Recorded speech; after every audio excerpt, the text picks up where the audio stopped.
Welcome to Dr. Creepin's Dungeon.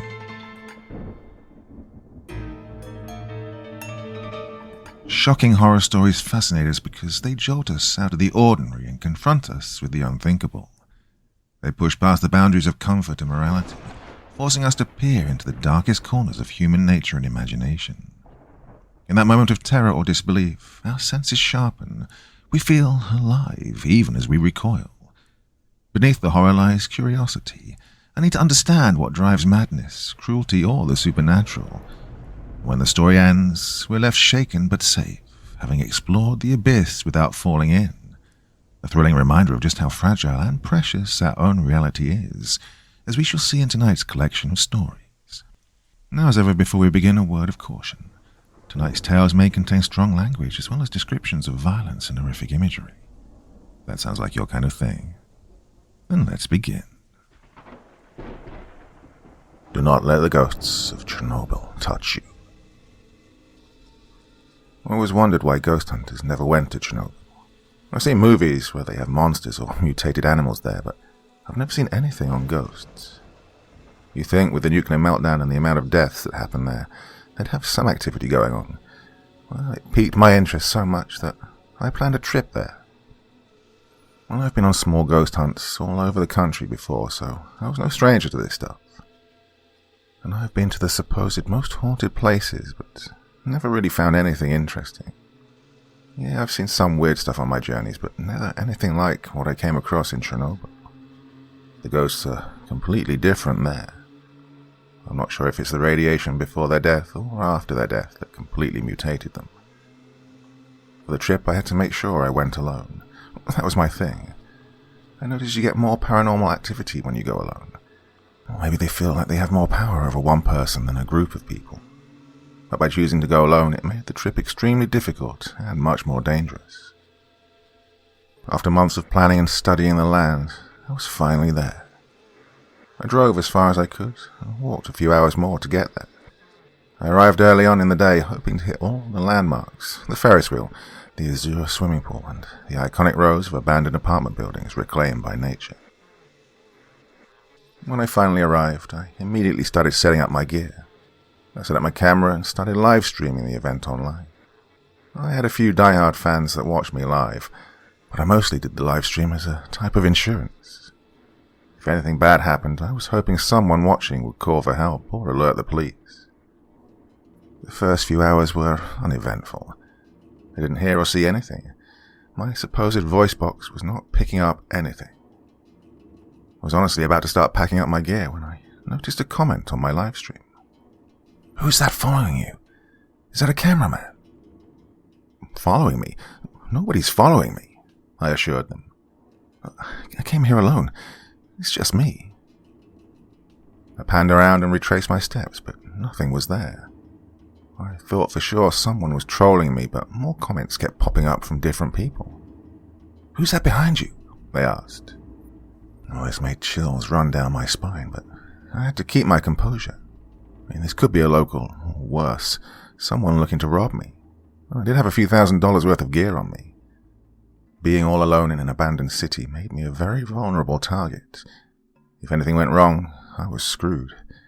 But I had to find out who was following me. Okay, let's see how close we can get to it. I remembered entering a room with a mirror immediately adjacent to the door. Maybe I could catch a glimpse of whoever was following me using that. I circled around and made my way towards that door. When I'd left, the door was open, but upon my return, it was closed and locked shut. "Oh, fuck, this is going to take some time," I told my viewers.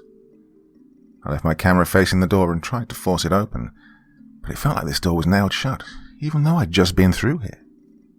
I decided to give it all my strength in 3 pushes and then give up. I should probably be heading back soon anyway.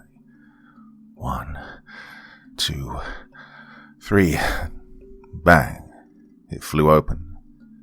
I landed a few feet in front of the mirror, laughing, brushing the dust off myself when I remembered why I'm here in the first place. The follower. I looked up into the mirror and saw a pitch-black mass floating behind me. I should have run, but I was completely frozen in fear. This didn't seem like a ghost, but more like a black hole had appeared behind me. Suddenly the mass reached out towards me. Before I could flinch or even close my eyes in fear, everything went black. I don't know how long I was passed out for, but when I woke up, I was in a completely different place. Everything felt different. The air was warm, with a slight noticeable draft blowing in one direction. I stood up and noticed that the room was now covered in an inch of dust. The room also looked like someone had moved everything around, searching for something. I went to grab my camera and saw that it was gone. I reached for my backpack and that too was gone. Oh, great. Someone freaking robbed me, I let out in anger. I was trying to piece together what had happened, but I could only recall a black mass, not a person. Sadly, my head was throbbing with a headache. I couldn't recall anything clearly at that moment. I started to make my way out of the building when, in horror, I noticed the sky was now dark red and orange. The first thing that came to my mind was that the reactor had somehow exploded again. I could faintly hear a siren going off in the distance, but it sounded odd. It was broken and not repeating properly like it had been running for years.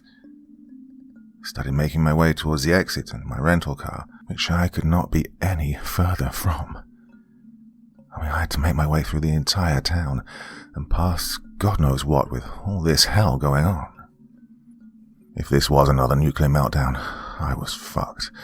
I was right in the exclusion zone with no protective gear, nothing to defend myself with, and I still had a long way to go. As I got closer to the town centre, I started hearing the strangest animal noises I'd ever heard.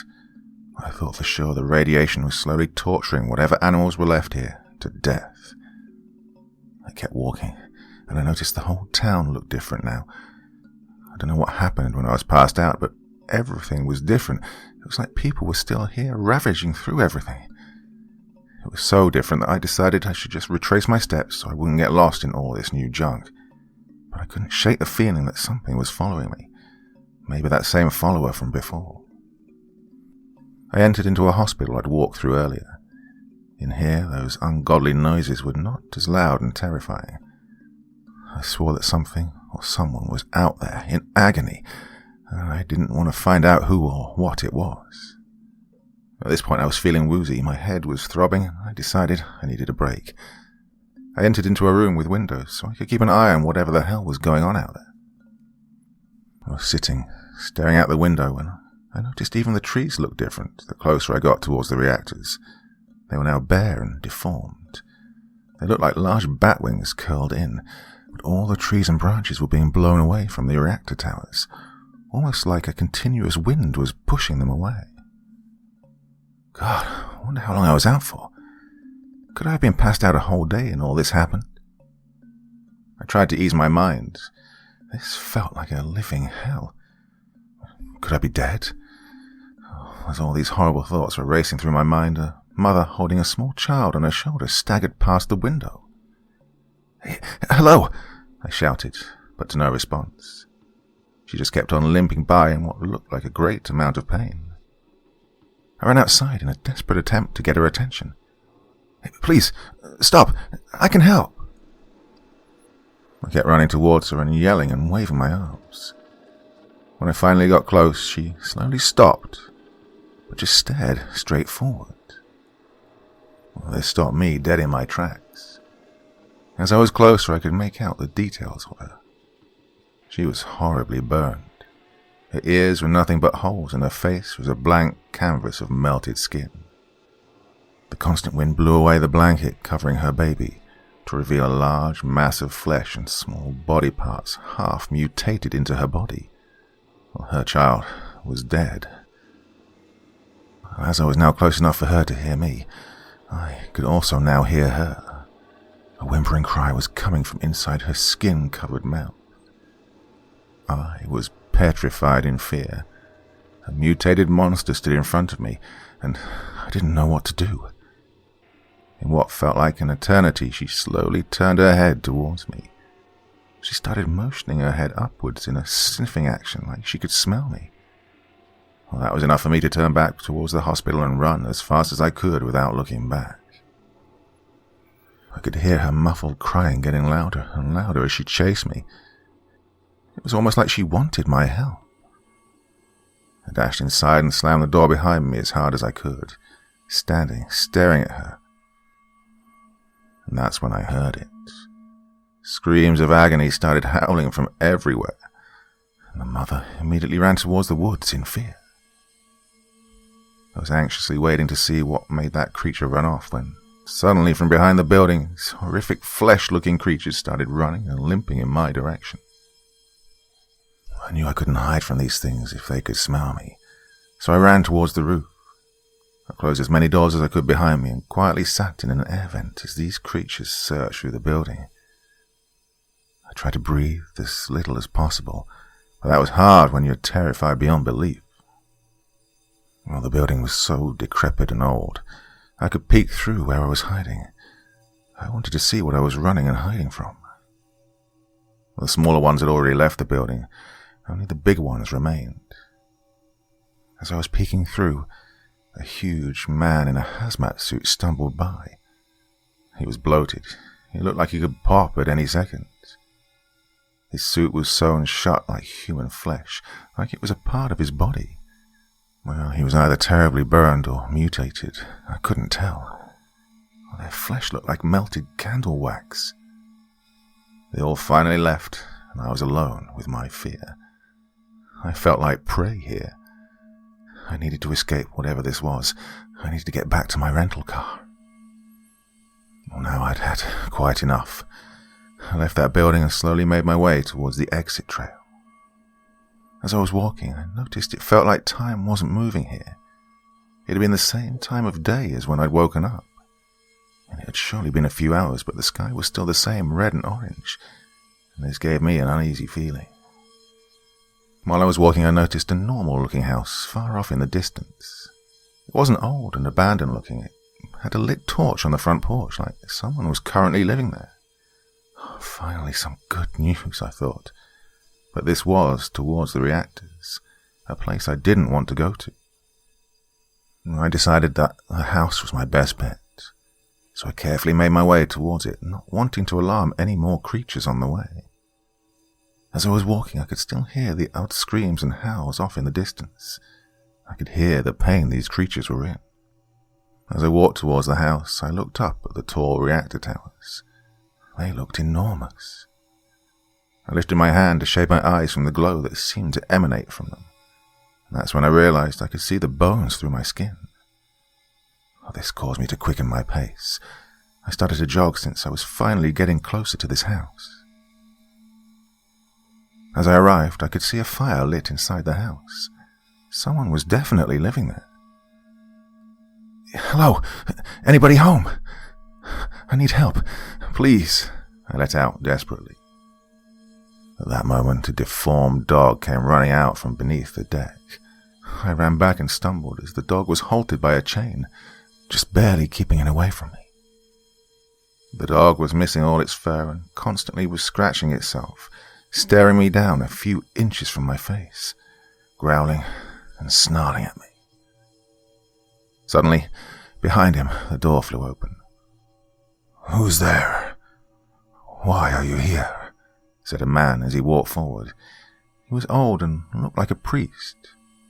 He was wearing a torn robe and some kind of necklace around his neck. "Who is there?"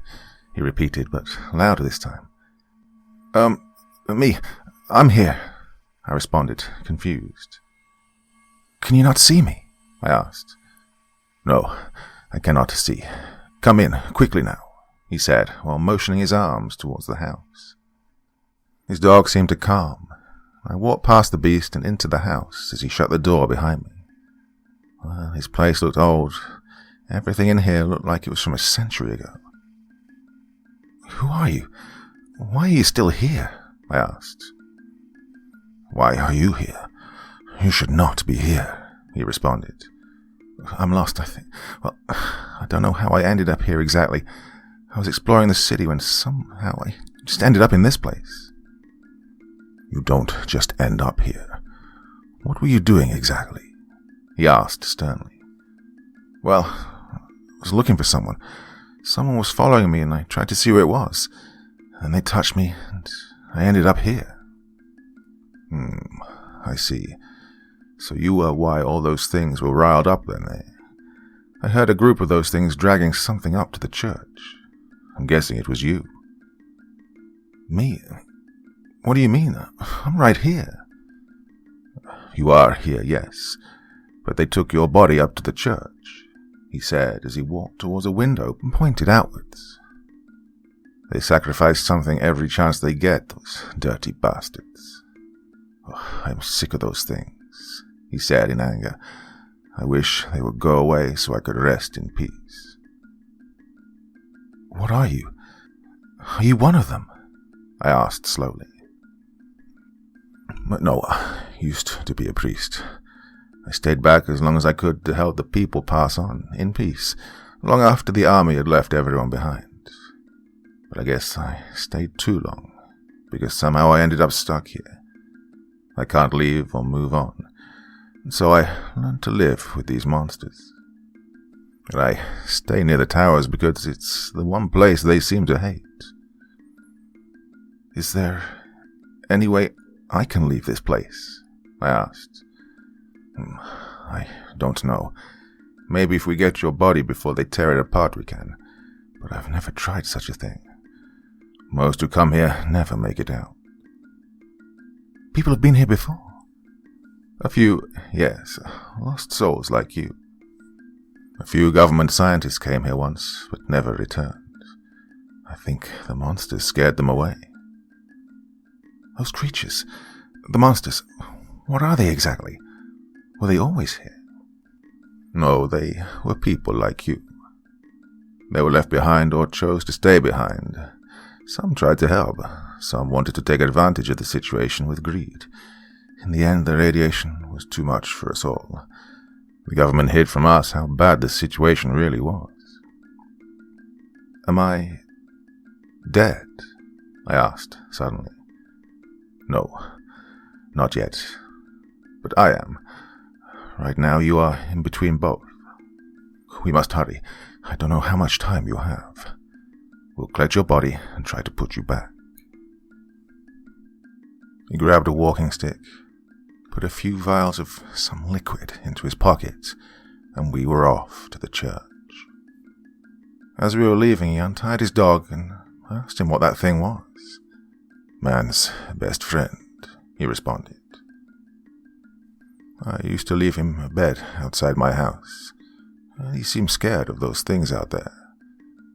Eventually we gained each other's trust and have been following each other ever since. Not all the things here are like him, though.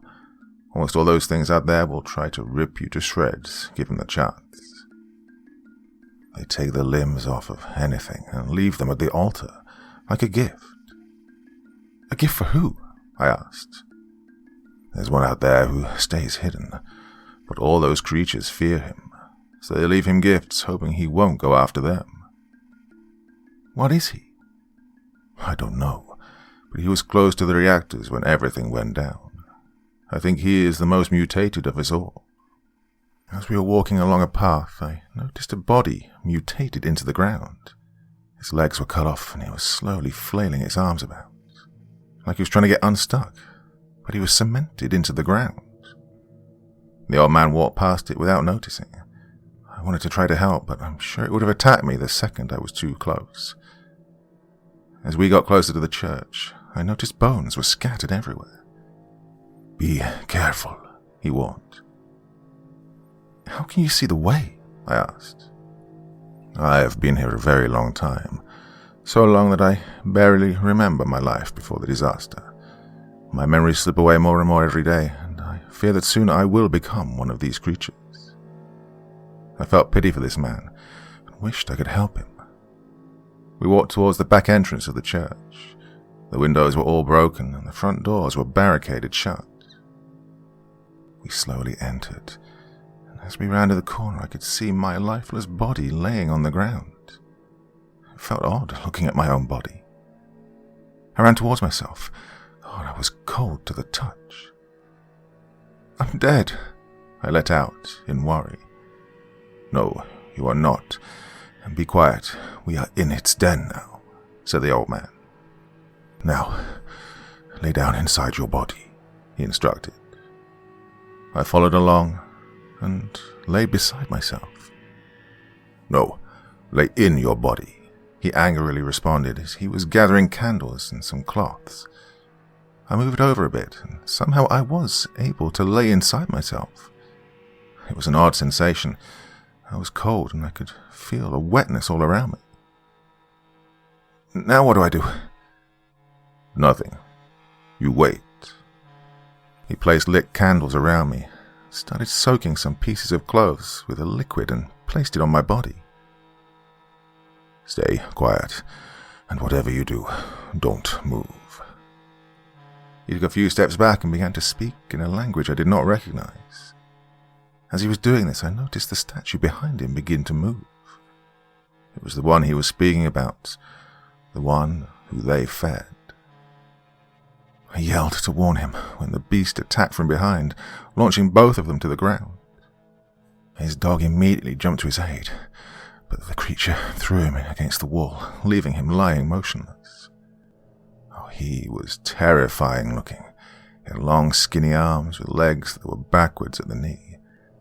Blood was leaking from its fanged mouth, while its bloody fingertips wrapped around the arms of the priest. "Don't move," he shouted. I was frozen in fear being near this creature, but I wanted to help.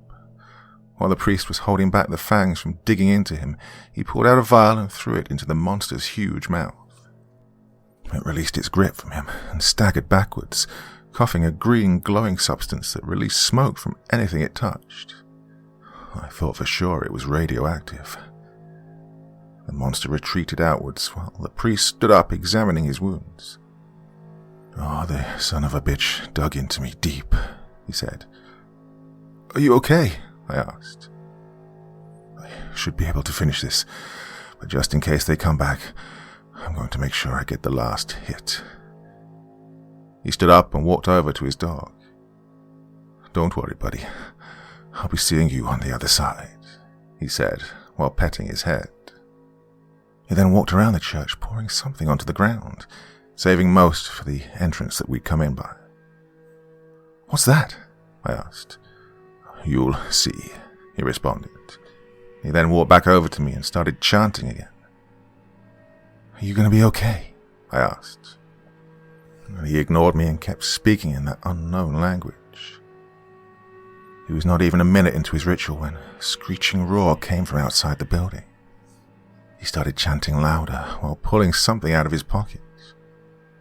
I could see through the holes and broken windows that a mob of those creatures were coming directly our way.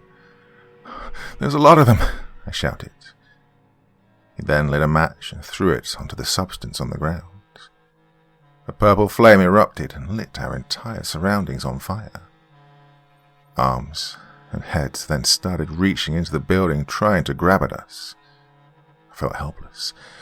I could feel the threat of certain death on the other side of the walls.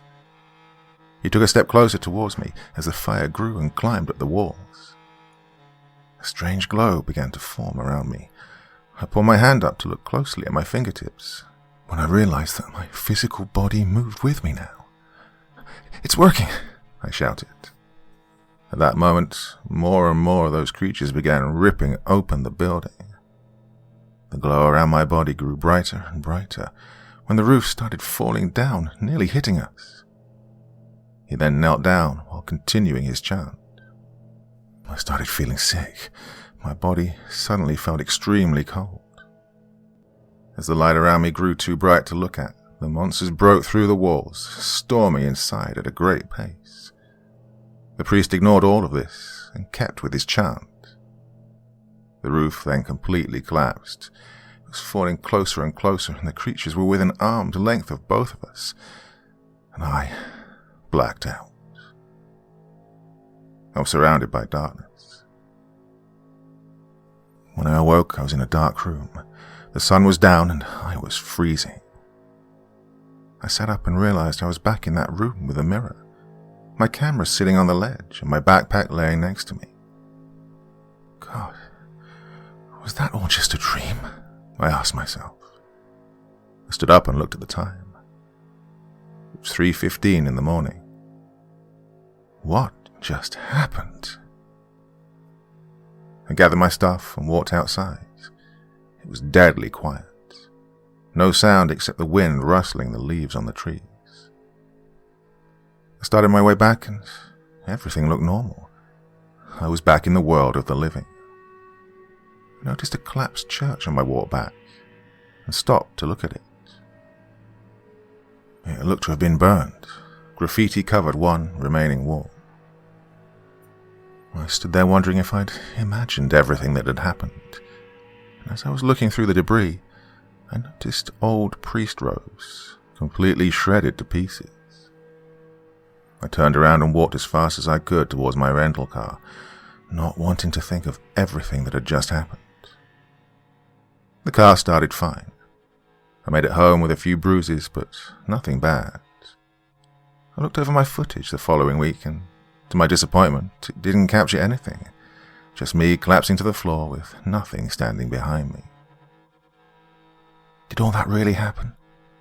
Or did I just hit my head hard enough to think that it happened? Well, I have no idea. I still have nightmares of those creatures and that place.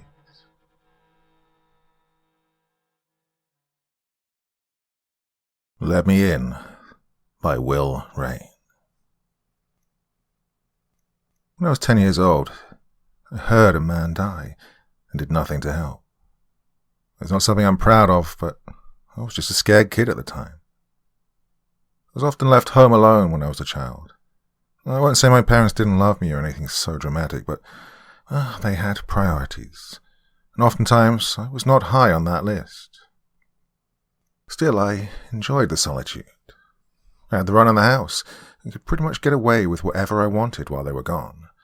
Well, as long as I made sure to clean up after myself. It was early February when it happened, while my folks were out on a part Valentine's, part anniversary date. They'd married at this time of year around 15 years ago, so they'd make a big deal out of it annually. It was snowy outside.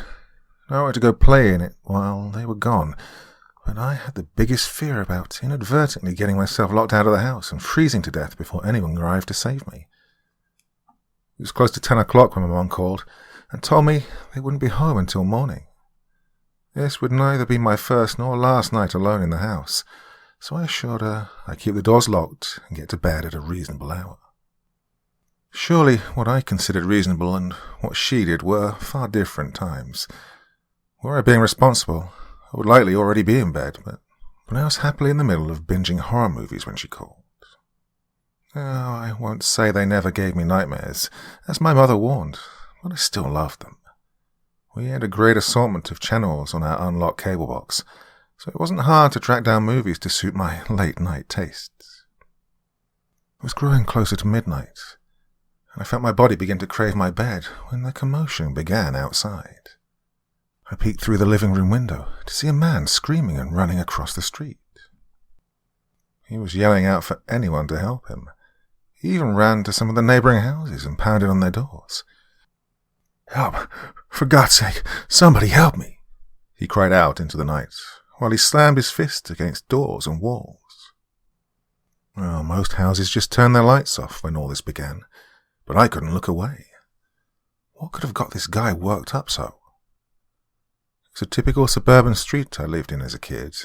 Little to nothing ever happened, aside from the occasional car pulled over for one reason or another. And finally the man arrived at my door. He beat his hands against the wood and shouted out, begging me to help. I was a kid. What the hell was I supposed to do? "Please, help me. They're coming," he yelled out from the other side of the front door. I pulled a chair up to the door, and I stood up on it to look out through the peephole. The man looked young, maybe in his early 20s, though to my perception at the time, he might as well have been in his 60s.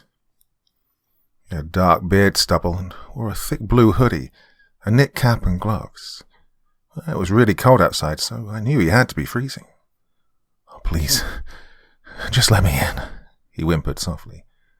"Just help me. I'm begging you." Well, I felt bad for the guy, but I couldn't invite a stranger into the house, even if I believed he was truly scared. "I can't help you, mister," I called out to him. I hoped he would just move on to the next house after he heard that I was just a child, but it made him beg even harder. "Oh, please, kid, I won't hurt you. I just need to get off the street," he whined. "Sorry, my dad says I can't have people over," I said, hoping to rationalize with the man. "Just let me in, please," he asked softly. "I'm sorry, mister. I just can't. My dad'd kill me," I reasoned. And suddenly the man turned around, and I felt him push his back to the door. His head was right in front of the peephole now, and I couldn't see what was happening. "Oh, God," he said. I jumped down from the chair and ran to the living room window again. By the time I made it to the glass, he'd started screaming out and pounding on the door again. I heard the knob jiggle as he attempted to force his way in, but I'd locked it and deadbolted it. "Jesus Christ, just let me in for God's sake, please!" He was wailing, and his voice had given way to high-pitched shrieks. As I glared out through the window, I saw 3 dark shapes speeding across the road in front of my eyes. They were almost blurry, as if I was looking at an unfocused camera lens. I couldn't even make out where they were. They darted off the road and towards my house. I whipped the curtains closed and sat down on the floor under the window. Suddenly the man's yells changed into blood-curdling squeals. I heard more pounding against the door, as well as the walls of the house, along with a sound that reminded me of when my dad would cut the turkey at Thanksgiving. The yells turned to gurgles, and I heard something wet spray into the ground and the siding of my home. I heard snapping and crunching sounds, along with something like fabric being torn. After the man's gargling scream stopped, there was a chorus of shrill squeals that did not resemble anything I'd ever heard before. It reminded me of when I'd pinched the mouth of a balloon while letting the air out, only much louder and more guttural. After a moment, everything fell silent again, but I would not get off the floor until some time later. When I finally did emerge from my safe spot under the window, I ran up the stairs to my bedroom, locked the door, and hid under my blanket until I fell asleep. I was awakened the next morning by the sound of police sirens out front, accompanied by a loud knock on the front door. I peeked out of my bedroom window to see several police cars and a black SUV parked on the road in front of the house. I was too scared to answer the door since my folks had not arrived back home yet. I just stayed up in my room and ignored the hammering on the front door. After a while, the knocking stopped, but the police stayed out there until my parents drove up an hour or so later. My mum came flying through the front door and up the stairs. She tried to get in, but my door was still locked. She just pounded and shouted for me to let her in. Her words, along with the knocking, sent a shiver up my spine after the previous night's events. I swung the door open, and she pulled me into a hug. After a few minutes of holding me in place, she started grabbing at my arms, checking for injuries. Once she was certain I was okay, she asked me if I'd heard anything last night. I'm not entirely sure why I lied to her and said I hadn't heard anything. Maybe I felt guilty about what I assumed had happened to the yelling stranger. Could have just been as simple as I didn't want my folks to know I'd stayed up so late. Well, sometime later, my father came inside after the swarm of vehicles in our street had thinned out. One of the cop cars and the black SUV stayed out front for a while, and 2 officers went to each house in the neighborhood. Well, it had been a bizarre series of events, but I paid it no mind after a couple of weeks passed. Sure, kids at my school spun many a rumor about the murder that had seemingly occurred on my street, though a body was never found. There was a great deal of blood that spread across the front of my parents' house and onto the driveway. Some would theorize it was way more than the human body was capable of holding, but there had been a lot of exaggerated stories over that first week. For several months after the man had begged to be allowed entry into my home, my parents refused to leave me at the house on my own. It was actually quite nice, if I'm being honest. Though I missed having the run of the place a bit, my folks were more attentive than they'd ever been. And again, I would never accuse them of being overly neglectful. They just never saw the danger in leaving the house with me as its only occupant until then. Of course, their new outlook didn't last for long. It was mid-December before I would be left alone again. My parents had a Christmas party to attend with some friends, so they asked if I'd be okay on my own. Given the fact I had no desire to be left with some babysitter who was only a few years older than me, I said I'd be fine. Well, truthfully, though I enjoyed them being more attentive these days, I did miss my solitude. As was usually the case, my mum checked in around 10ish, to which I informed her all was well. She told me they would likely be home around 1, and recommended that I try to go to bed soon. Well, of course, I didn't plan on hitting the sack until I saw the lights of my parents' Honda rolling into the driveway, but she didn't need to know that. After successfully riding my makeshift Captain America shield down the stairs several times in a row, I decided just to hunt for a good R-rated movie to buy my time until I had to head up to my bedroom. It was right around midnight when the knocking on the front door pulled my attention away from Jason steadily strolling after a fleeing topless girl. "Let me in," the voice called from outside. I instantly tensed up as my mind revisited the stranger who was left as nothing more than a bloody pool across the front lawn. My dad had ended up having to repaint the front of the house as the stains would not wash off. Even the concrete driveway still wore a few marks that would not clean up. "Come on, kid. Let me in," echoed from behind the door. I turned the volume up on the movie to attempt to block out the sounds. "Help me. Save me. Let me in," the voice called out, growing louder with every word. It wasn't like he was shouting. It was more like his vocal tones elevated in the same way I'd turned up the sound on the TV. Hesitantly, I crept over to the window to peer outside. I saw no evidence of anyone or anything. The whole neighborhood appeared to be at rest, but I still heard the man behind the door. "Just let me in. I won't hurt you, I promise," he called out again. I quietly carried the same chair over to gaze through the peephole. I froze in place after I accidentally bumped wood to wood while attempting to position my prop. "I know you're there, kid. Just let me in, please." Climbed up to glance through the small circular hole to see nobody out there. "Come on, kid. You can save me. You know that, right?" the invisible stranger asked. Certain that I'd eaten way too much candy or had just knocked myself senseless while sliding down the steps, I decided to just turn off the TV and head to bed. Even after I turned on the box fan I used to provide ambient sound to help me sleep, I could still hear the voice, which now sounded like it was coming from directly behind my second-floor window. I sandwiched my head between two pillows, but it made little difference in the volume of the cries for help. "Don't go to sleep and leave me out here, kid. All you have to do is just let me in," it begged. It wasn't until I saw the light trace across the far wall of my bedroom that signified my parents' arrival that the voice went silent. For years it carried on like that, always around midnight and only when I was alone. I got to the point of practically begging my folks not to leave when they'd be inevitably heading out for the night, and even requested a babysitter when they would. They agreed to my request for someone to watch over me while they were gone, but that ended when I turned 12. Sometimes I was able to arrange a sleepover with a friend, but there would be times I couldn't weasel my way out of being alone as the hour approached. Well, regardless of how often the voice would return, I was never able to just ignore it, or push it to the recesses of my mind while I focused on other things.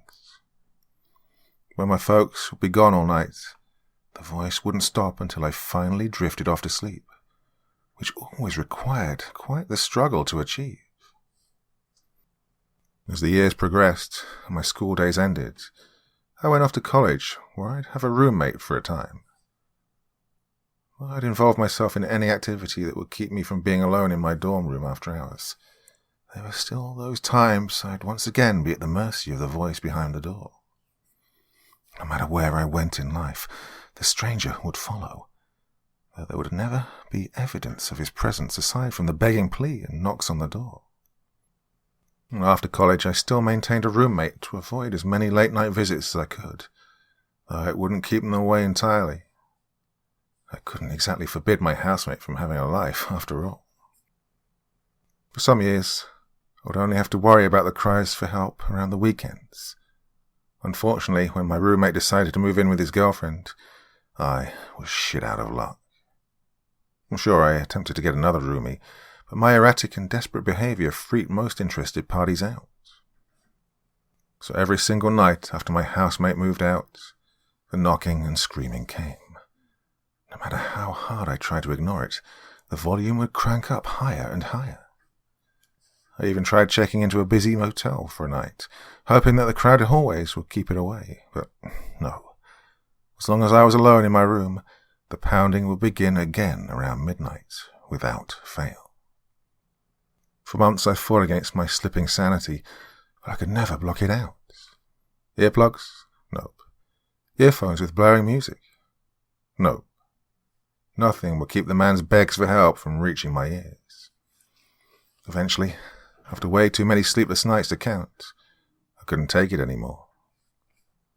Just as many times before, I gazed through my peephole to reveal nobody there, though the calls and knocks still bellowed through. With a heavy sigh and a racing heart that felt as though it would crack through my sternum, I wrapped my trembling fingers around the doorknob and pulled it open. My jaw practically fell onto my chest when my eyes met the shredded figure in front of me. Half of his face had been torn away, leaving a reddened skull with strips of meaty tissue where skin once lay. His left arm had been ripped from his shoulder, and it was hard to differentiate the bloodied muscle and bone from the clumped threads of the shirt and hoodie that remained. His guts were splayed open, leaving oozing intestines hanging on the floor in a scarlet pool, and both of his legs were a gruesome combination of moist ground beef and bone, with little holding them in one piece. Somehow his right arm was the only part of him free of any manner of injury, which he still held out in front of him with his balled fist, in preparation to knock once more. "Thanks, man," he said, trying to smile with the one side of his face that still had the ability to do so. "You're a lifesaver," he continued, before he collapsed to the ground. In a series of snapping and squishing sounds, his body twisted and contorted as it smoked, bubbled and popped, shrinking down and dissolving into the fuzzy welcome mat and concrete pavement. Within seconds, all that remained of the stranger, who was only visible through the open door, was no more than a charred, crimson stain on the ground. I kicked at the damp mat that still wore the marks of many dirty feet, combined with the new red and burnt black, to find nothing hidden underneath it. But my mind was reeling, and my mouth still hung agape. I strolled across the pathway that led away from my house, nudging the mat towards the garbage can that stood at the end of my driveway. I picked up the carpeted sheet that now read, "Welcome," on either end of the grisly stains, by one of the untouched corners, and dropped it into my trash bucket. I stood outside, staring back at my house, with my head in a daze. Could that really be all I had to do to put an end to this madness? Would my nightly visits finally be over? I began to cackle like a crazy person while I paced back to my open door, feeling like my remaining marbles may indeed be rolling out of the confines of my noggin for good. But before I could reach the entry to my home, I heard what sounded like a pack of wild animals thundering their feet across the ground behind me. I whipped around to see 3 hideous and deformed dog-like creatures scampering across the road towards me. Thick, phlegmy slobber dripped from their gaping maws as they sprinted at me on muscular legs, covered in matted, dreadlocked fur. I screamed at the top of my lungs and hauled ass back through my doorway and slammed it shut behind me. I quickly flipped the deadbolt latch and pressed my back to the door while the beasts rammed into it from the other side. Wailing barks and growls, blended with something that resembled the sound of a wood chipper might make if you threw 50 pounds of frozen food into it, was squalling from outside. They did not attack the actual door again after the initial slam from the quickly ceased, high-speed pursuit. I had no doubt that, were they to attempt to force their way in, my simple locks would not keep them at bay for long. I glanced through the peephole again, to see the trio just pacing back and forth, still dripping that noxious drool with every whimper of their awful sounds. Each of them were quite large, easily twice the size of the largest dog I'd ever seen. Their bodies and limbs bulged with rippling muscles, and their mouths were filled with jagged and misshapen yellow teeth. Every one of the 6 enlarged eyes glowed a vibrant orange beneath their furrowed brow. Accepting that another sleepless night was ahead of me, I drew my largest kitchen knife from the rack beside my stove and sat on my couch, trembling from head to toe. Of course, I had no doubt that a paltry blade used for preparing a meal would provide little defense against the horrendous beasts, but I just gripped onto the hilt like a safety blanket and prayed they wouldn't try to force their way inside. At some point, I must have fallen asleep, and by the time the sun rose, the beasts had moved on, as far as I could tell anyway. I slowly pulled my door open to reveal nothing but the stained concrete behind it. I felt on edge for the rest of the day, but nothing else appeared out of place while I went about my daily grind. It wasn't until I was on my way home, after dining with some friends after work, that I understood the new troubling situation I would be forced to endure. The sun began to set on my drive back to my house, something that had never made me nervous before, not until midnight anyway. By the time I arrived on my street, the world was now lit by the subtle glow of the moon. It was then that I heard the barking and growling again. I dived my eyes to my rear-view mirror to see the 3 matted creatures speeding at me from behind. I slammed my foot to the floor, causing my Nissan to speed faster across the road to my house than I would have ever dared before. I was terrified at the idea of kids playing on the street or absent-minded drivers drifting into my lane, but I had to outrun those things and reach the safety of my home. I skidded into my driveway and felt my right tire lift from the ground as the left one spun to a halt, tearing into the grass and dirt of my front lawn. My heart was hammering against my chest again while I sprinted to my front door. I could practically feel the foul breath of the demonic hellhounds on the back of my neck as I fumbled my key against the knob in my attempt to gain entry. I dared not look behind me until I'd finally achieved success and tripped onto the floor, kicking the door shut with my heel. I rolled over and reached up to latch my lock when I heard and felt the hard slam of the monstrous creatures, beginning another night of their atrocious wails calling from outside. So this is how I live now. I never stay out after dark, no matter what.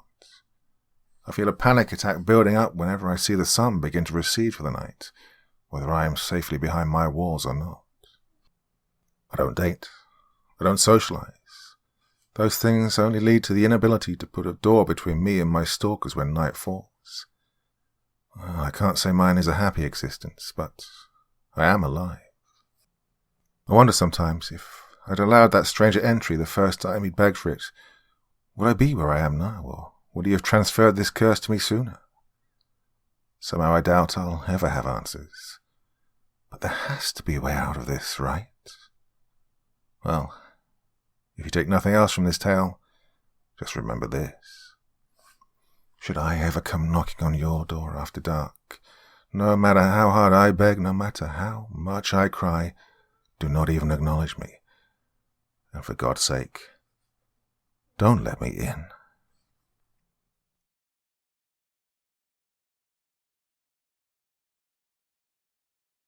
On the Road to Nowhere by Will Rain.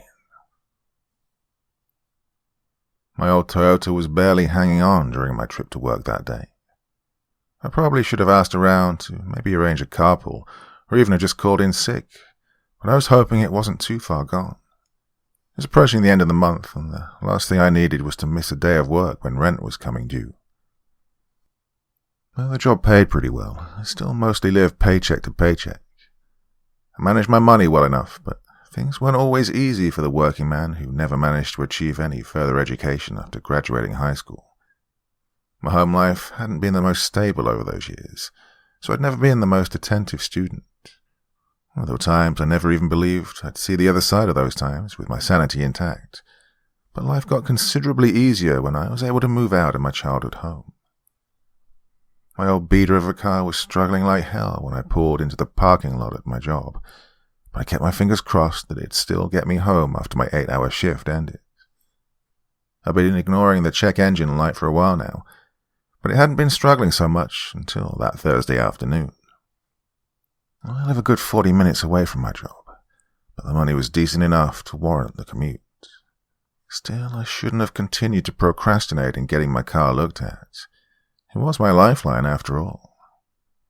Suppose I was hoping to avoid the likely high cost of whatever repairs it would need, or having to take any time off work to arrange getting it fixed up. And so I just continued to cross my fingers and roll the dice. Naturally, of all the days for this to happen, my relief called in a little after 10 to let me know he'd be a few hours late. Caleb, a friend who works in another department, had already offered to give me a ride home if my car wouldn't crank, since he lives out my way. Unfortunately, Jackson running late guaranteed that my only option would be to put my faith in my ragged old Toyota to get me home at 2 a.m, when my now elongated shift would come to an end. I snuck out to the parking lot to check things out during my break times, but I wasn't the most well-versed in automotive problems. I looked up a few videos to narrow down what could be causing the engine to stall, smoke and backfire from time to time, but most of my research indicated I'd need a replacement part or two, which I currently had no access to. I told myself that I wouldn't procrastinate any longer on getting someone to look at it, if I could just make it home safely that night. As was almost entirely too predictable, Jackson didn't stroll in until a little after 3. Yeah, he apologized for the inconvenience, but it felt more of an obligatory statement than a genuine one. Maybe I was just pissy about having to work over, while frustrated about my uncertain trip home so late. Regardless of my irritation with the situation, I was finally ready to approach my near-death sedan and hope for the best. It didn't help my circumstances that it was the middle of November, and the 32-degree temperature and bitter wind was already biting into my skin by the time I reached my vehicle. Between the cold, causing my goose flesh to shiver, and the uncertainty of whether or not my car would crank, making my back tense up, I was far from a happy camper. My hand was shaking like hell when I attempted to slide my key into the ignition switch, but I finally made contact and gave it a turn. It took a few tries, forcing me to worry I'd flood the engine, but before too long my rust bucket was humming, to which I let out a grateful sigh in return. Hopeful that my journey back home would go smoothly, I took advantage of the deserted roads and pushed my pedal down to make my trip in my iffy vehicle as short as possible. Well, if nothing else, pushing past the speed limit got me a little closer to my destination before the engine let out a loud popping sound, followed by a high-pitched squeal, while steam bellowed out from beneath the hood. I'd love to tell you that I handled this with dignity, but that was far from the case. As I guided my deceased piece of shit to the side of the road with a complete absence of power pushing the wheels, I yelled out every single variation of the word fuck that my brain could conjure.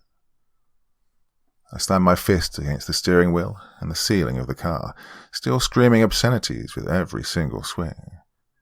By the time I was done with my rant, my face was flushed and my hands were swelling. If nothing else, it warmed me up considerably. I popped the hood, which caused more steam to burst out into the frigid night air. I slipped on my work gloves to be able to flip the latch to release it all the way, but it was hard to see anything through the fog that was erupting from my engine. The cold weather only served to make it even thicker. After feeding the radiator some water, wiggling a couple of hoses, kicking the shit out of my bumper, leaving a new fresh dent to add to my aggravated state, I gave my ignition another try. It wouldn't even attempt to turn over. I just sat in my driver's seat for a while, thumbing through my contacts in search of anyone who might be up this late, while puffing away on a freshly lit cigarette. I'd never tried Uber or any other such services in the past, so I was unsure if they still operated at this hour. Naturally, my service was sketchy in the middle of nowhere, where I now sat parked in my broken Toyota. No Wi-Fi, no mobile data, 1 bar of service. Yeah, the fates were not in my corner this bitter, cold night. With a heavy sigh that made my breath mimic the steam that still drifted out from under my now-closed hood, I snatched my backpack from the passenger seat and began my long walk home. It was around 4 in the morning, and I'd already be in the warmth of my house had my car not decided to delve into the deepest recesses of my asshole with its favorite brand of "fuck this guy." Well, I was still muttering curses under my breath over the first couple of miles of my trip. I had my hands buried in my jacket pockets, and I wished I'd thought to wear something thicker when I headed out to work some 12 hours ago. I stopped for a moment to light another cigarette, while checking on my phone to see if my access to the internet had returned yet. Of course not, I said to myself with another sigh. My feet were already throbbing. I stretched my back out, causing a series of cracks and pops to echo from the lower half of my spine. I looked around at the empty road, feeling like it appeared far less familiar than the one I traversed twice a day for the last few years. There were woods on either side of me, which I always knew to be there, but they still looked almost foreign to me. Perhaps they just seemed different because I stood in place as opposed to the 60 miles per hour I'd normally be speeding past them at. Maybe I just hadn't paid much attention to them before. It was still a strange sensation, to be honest. Everything felt a little off somehow. The air was cold, but the wind did not appear to be moving much. It didn't smell like frosty grass and leaves. Maybe it had just been some time since I last took the time to appreciate such scents. It's almost as though the oxygen I breathed tasted used in some way, if that makes any sort of sense. The world around me was almost completely silent, while I sat on the curb, taking a deep drag on my smoke, while allowing my exhausted feet to stop throbbing for a moment or two. The trees on either side of the road appeared to harbour no life, no rustling, no crickets chirping, nothing. It could be that many forest creatures were hibernating or otherwise at rest. Again, something I never paid much attention to before. Rarely was I out this late, and this would be the first time I was forced to trudge a good 20 miles back to my home. Before I started moving again, I decided to dig through my bag to find my earbuds. Perhaps some music would make the time pass by at a quicker pace. Luckily, my phone held a vast library of downloaded tunes, so I would have no desperate need of internet access to enjoy my own personal walking soundtrack. I tapped on my 90s playlist and continued my stroll with the gin blossoms guiding my path. Well, maybe 45 minutes after my trip resumed, while Gavin Rossdale was insisting that he has a mushy head, which is better than the rest, I decided to give my phone an obligatory glance to check on the time. 4:30, I exclaimed to the deserted highway. I was sure I'd been walking for at least an hour before I stopped the first time. There's no way I'd only been travelling for half of that. I glanced around to see nothing more than the trees and the empty road. There was nothing that could differentiate where I started from where I now stood, aside from the ragged piece of shit rust bucket that I had left in the breakdown lane many miles back. Part of me almost wanted to travel back to where I'd come from, but I didn't want this trip to take even longer. Surely my phone was just glitching from the cold. Maybe service was just so bad out here that I wasn't able to get a solid reading of the time. Yeah, that made sense. It was a reasonable enough theory anyway. Far more sensible logic than the last couple of hours of walking that had only spanned a quarter of that time. So, once again I began my saunter with a freshly lit cigarette and towed the wet sprocket in my ear holes. The chilly air was still biting into my skin, and now my shoulders were so tensed up I may as well have left the coat hanger in my jacket when I threw it on before leaving my job in the dust.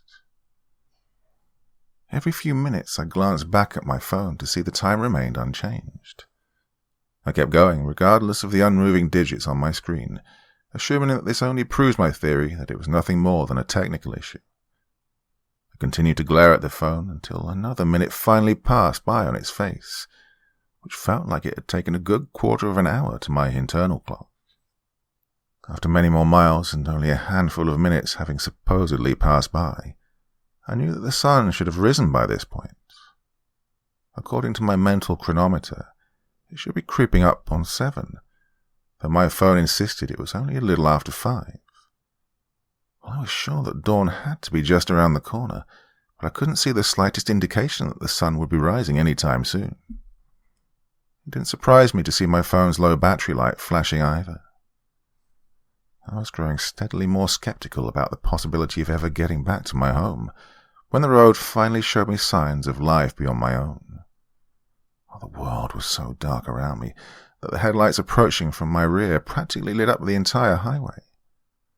I turned to face the vehicle that sped in my direction and extended my thumb out to the sides.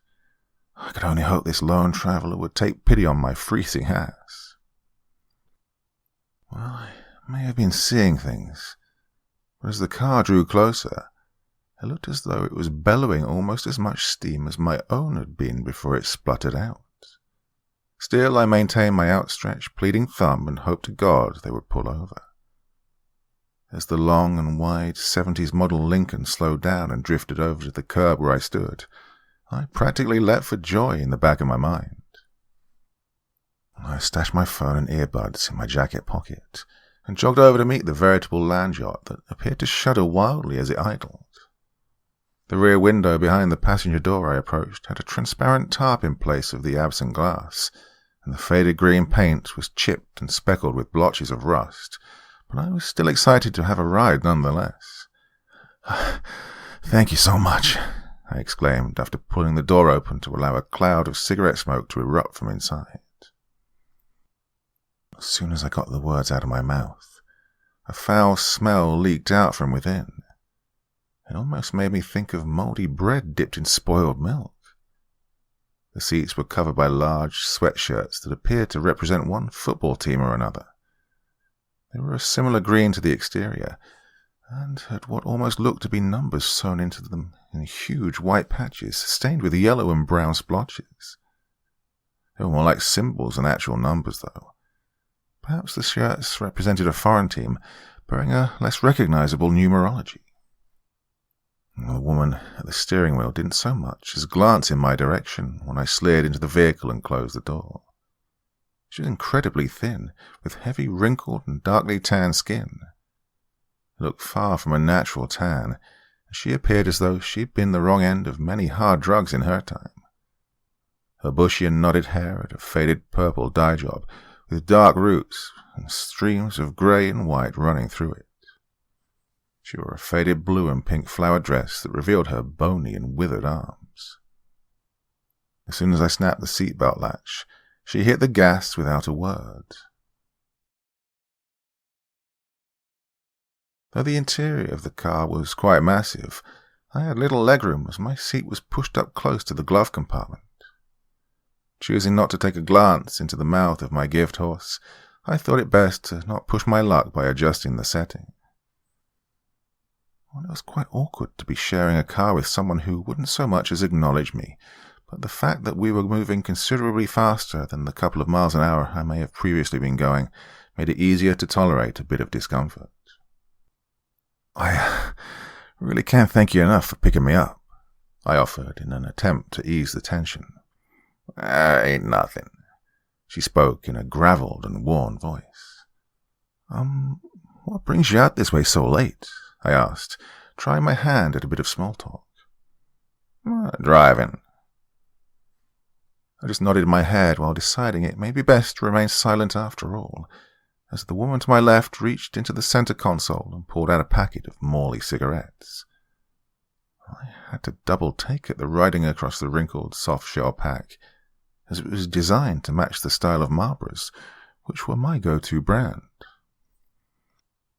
I recalled watching several movies over the years whose characters would smoke Morleys, as this would avoid the producers having to pay an actual cigarette company to allow their name to be displayed on film. Could this have been some sort of novelty pack? Was I reading way too much into a simple pack of smokes? Likely so. The woman held the open, crumpled box up to her mouth and pulled a cigarette out with her lips, tracing thick saliva across the remaining butts in the pack. She offered me one with her outstretched hand, while she lit the one in her mouth, letting go of the steering wheel and causing the car to drift quickly to the left. No thanks, I replied to the splayed open pack in her hand, gripping my right hand tightly around the oh-shit handle above the passenger door. Suit yourself, she said, wrapping her bony fingers around the steering wheel again, while taking an unnervingly long, deep drag from her cigarette. I tried to make my glaring eyes as inconspicuous as possible, while I watched half of the lit smoke between the old woman's dried and chapped lips burn about halfway down over the course of that single drag. The solid inch of cylindrical ash still protruded from the remaining cigarette that still hung out of her mouth, falling to her chest moments later. And that was when I noticed that the front of her dress was covered in grey, sooty ex-nicotine and paper. I had momentarily been tempted to fish out my own smokes after she'd offered me one of her spit-moistened ones, but I found my appetite for the habit waning. By the time the woman snuffed out her Morley in the cluttered ashtray, before lighting another, it was getting harder and harder to see much of anything through the thick plume of fog that filled the cabin of the old Lincoln. "Well, do you mind if I crack the window?" I asked, hoping this request would not offend my chauffeur. "Leave us broke," she replied, taking another incredibly deep inhale of smoke. The more I heard her speak, though it had only been short replies at most, well, what I could make out from her accent sounded southern almost, but more likely a parody of what some may assume a country accent should sound like, if that makes any sense.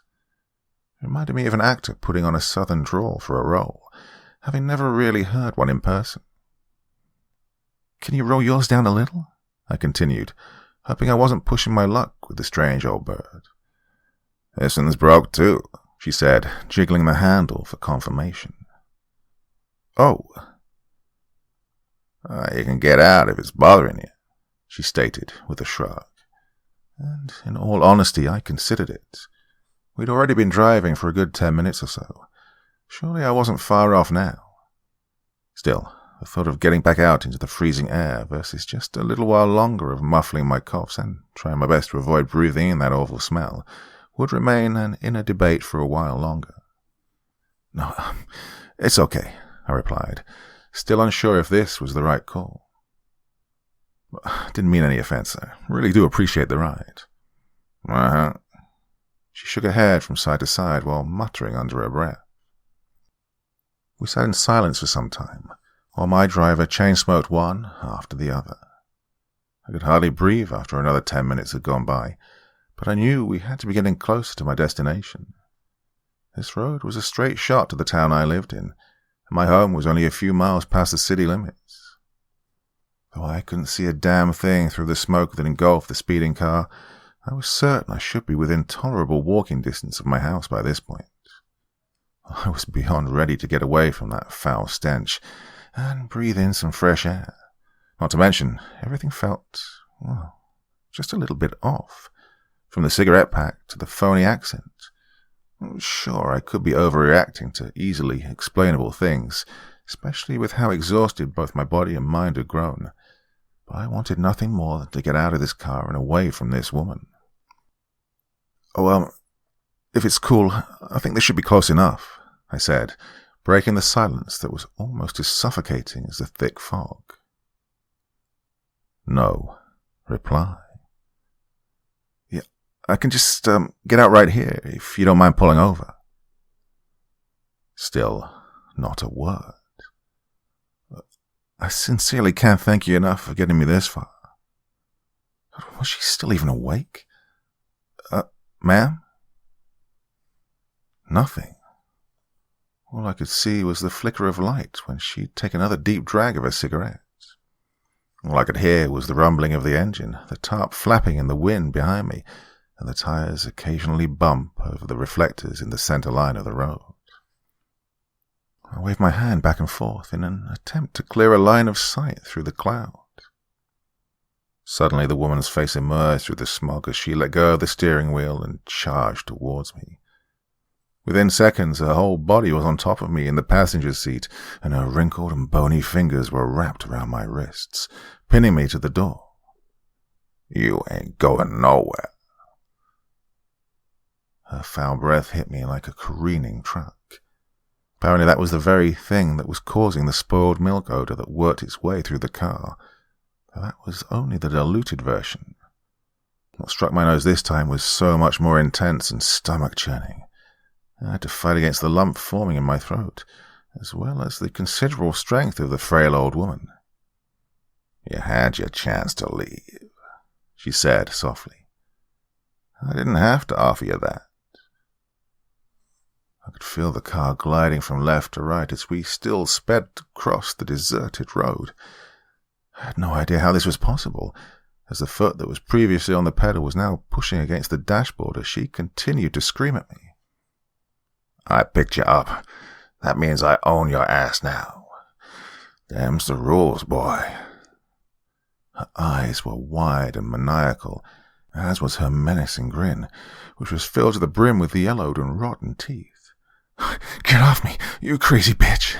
I squeaked out, after her fingers let go of my wrist and wrapped around my throat. I grabbed onto the door latch with my now free hand and hoped to be able to throw it open. Surely rolling out into the concrete wouldn't be much worse than whatever this insane hag had in store for me. But of course, the door wouldn't give way. She cackled madly while I attempted to fumble around for the lock. "You ain't getting back out that door," she sneered, digging her fingers harder into my neck. Well, I was trying everything I could to break free from her grip, but it just made her laugh harder. "This road is mine, you simple shit." "Get your fucking hands off me, you fucking psycho," I squeezed out through a strained breath. I started thrusting my fist into her ribs after giving up on my attempts to open the door. She didn't so much as wince from my punches, regardless of the complete lack of any padding around her frail bones. Every one of my jabs felt as though they were striking little more than her solid ribcage, but she gave absolutely no reaction to my assault. I felt the wrinkled and leathery textured skin of her cheek slide across my own as she moved in closer. "You was mine too, as soon as you set foot on it," she whispered directly into my ear. She kept one hand gripped around my neck while the other grabbed onto the top of my head, slamming it against the window. At first it almost knocked me out cold, immediately making me feel dizzy and queasy. The second was worse, causing my eyes to cross and my body to feel weak and devoid of life. I didn't feel the third. Not before everything went black. The darkness behind my eyelids showed me no momentary escape from my rolling prison. I found myself back on the deserted road, frantically running from the speeding Lincoln as it chased after me, spilling thick plumes of smoke while cackling madly through the grill that was filled with yellowed and jagged teeth. White and purple hair, which spouted now from the roof, blew in the wind as it sped towards me. I veered from the road and into the trees, in hopes of evading the pursuing land yacht, but it crashed through the trees as I darted between them. One by one it splintered through the thick bark, while losing no momentum as it charged at me. I passed through the tree line and into a clearing which would be where I would make my final stand against this beast. I stood my ground, facing back at the menacing red glow of the headlights. I balled my fist and straightened my back in preparation for my impending doom. When my eyelids sprung open, and I found myself still pressed against the door of the passenger seat. The crazy old bitch had returned to her seat, and I could vaguely make out her outline in the orange glow of the tip of her lit cigarette through the fog. I tried to remain silent and still, to not alert her to my being conscious, while I felt the pushing pain in my head with every beat of my heart. I adjusted my neck slightly, and I could feel the dry blood tearing from the vinyl of where the door met the window. I inhaled shallow breaths in my attempt to keep my awareness unnoticed, while I tried to come up with a plan on how the hell to get out of this tomb on wheels. As I noticed the old lady's silhouette moving through the smog again, I closed my eyes, hoping to God she hadn't realized I was awake. I could smell her breath in my face, and felt her only inches away from me, while the tires began to veer to the left again. She wrapped her hand around my brow and gently turned my head to the left. I felt my back stiffen, and I fought to keep from wincing at the pain as a bony finger dug into the wound on the back of my head. I heard the gut-wrenching sounds of her licking the finger after she drew it back, and drips of slobber that fell from her mouth onto my chin, almost causing me to give in to the burning stomach acid in my throat. 3 more times she dug her finger into the gaping hole that now streamed fresh blood onto my shoulder.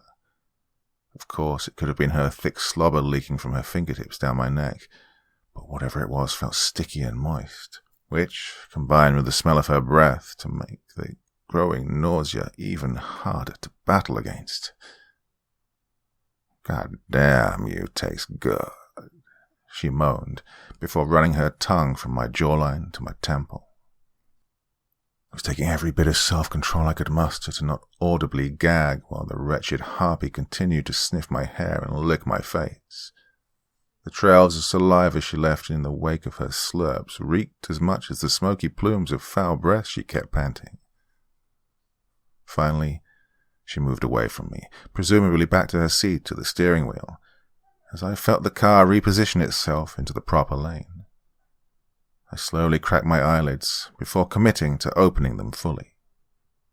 Once again I could see her shadow through the fog and the burning cigarette in her mouth. She was still uttering light moans and smacking her lips together in between them. I darted my eyes from side to side in search of any means of escape. I closed my eyes again when I heard the old bat shift in her seat, but she didn't seem to move in close to me this time. While I sat in the darkness behind my eyelids, I listened to the sounds around me again. The hag's borderline orgasmic groans were accompanied by the humming of the engine and the tires thumping across the reflectors. But it was that other sound that caught my attention, the one that had been part of the soundtrack of my journey into hell from the start. Why hadn't I thought of this sooner? The tarp that still flapped in the wind would be my best chance of getting out of here. The biggest hiccup in my burgeoning plan was how in the fuck was I going to get into the back seat? I gently guided my hand down the side of the chair that I sat upon. This land yacht I rode in had a long cab, and my seat was pushed up close to the glove compartment. If I could recline the seat back as far as it would go, I might be able to access the plastic-wrapped window without having to climb into the back. My heart was hammering, and it was growing more difficult to keep my breath shallow as my fingertips hooked onto the reclining latch of my seat. I still sat sideways from the previous attack, so I braced my back against the door and prepared for the impending battle for my freedom. I slowly reached my other hand to the seatbelt clasp in hopes of being able to release both at the same time. Before giving myself a chance to reconsider, I pulled the lever at the base of the seat, allowing the back to flop down onto the rear bench while popping the seatbelt loose. Immediately the old hag wailed out and I saw her face push through the thick cloud towards me again. With my shoulder blade still pressed against the passenger door, I whipped my right leg around and slammed my heel into her nose. I heard and felt a crack behind my boot as she whimpered a muffled "Urgh!"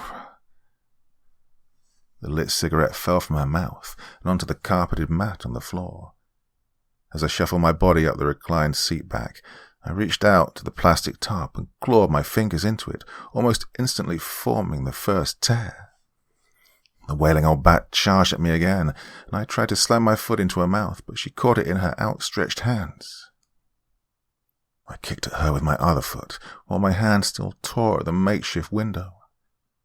Though I felt her bones snap behind my kick, she appeared unfazed as she yanked the work boot off the foot she still held. Finally, I tore away enough of the tarp to easily slide my body through, but her skeletal fingers were still gripped around my ankle while she pulled my sock away. While I continued to wage war on her face and chest with my other foot, she would not be distracted from her task, even when a small flame began to crackle from the floorboard her lit smoke had landed on. I screamed out in sheer terror when the haggard's old mouth fell unnaturally wide open, tearing the flesh of her cheeks and spilling dark ooze down her neck. When her jagged and rotten teeth slammed down around the front half of my foot, I cried out again in horrific agony as she bit into the flesh of my appendage. Feeling my heart rush with panic, I beat harder on her face with the heel of my one remaining boot. More darkened pus was leaking down from her torn cheek from my attacks on her brow, but it wouldn't break her focus. She pulled her head back and peeled away the skin and meat from my foot, leaving bare bone and gushing muscle tissue behind. I fought against the shock that threatened to paralyze me when the blood that spewed from the grizzled fibers allowed me to slip my ankle free from her grasp. Everything became a blur as my senses began to betray me, but somewhere in my cluttered mind I knew I had to continue my efforts to free myself from this horrendous beast of a woman. With one final kick directly to her mouth that still chewed on my dismembered foot meat, I pushed myself further up the reclined seat. Refusing to allow her another chance to swoop in, I wrapped my arms around the top of the open back window and pulled myself out of the speeding Lincoln. My right shoulder was the first thing to slam onto the hard concrete. I felt it dislocate, while my collarbone snapped like a dry twig. The side of my face scraped across the ground before my hip crashed down, bringing my knees cascading behind.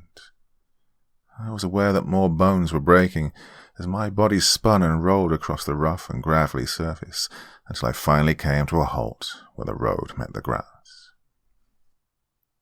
I blinked rapidly against the morning sun, shining down into the eyes which had only looked into shadows and foggy darkness for so long, before my mind faded into the black once more. By the time I came back to my senses again, I found myself strapped down and speeding across the road once more.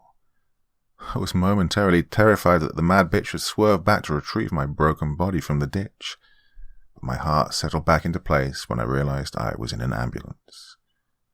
I'd find out, sometime later, that a passing driver had noticed my beaten body on the side of the highway and called in some help. For the most part, my injuries could have been a lot worse. I had cracked ribs, a shattered collarbone, a dislocated shoulder, and my left arm and leg were broken in multiple places. The scrapes across my face were mostly just surface wounds, and the split on the back of my head had required about a half-dozen stitches to seal shut. Other than that, my hip was bruised up pretty good, as were my elbows and knees.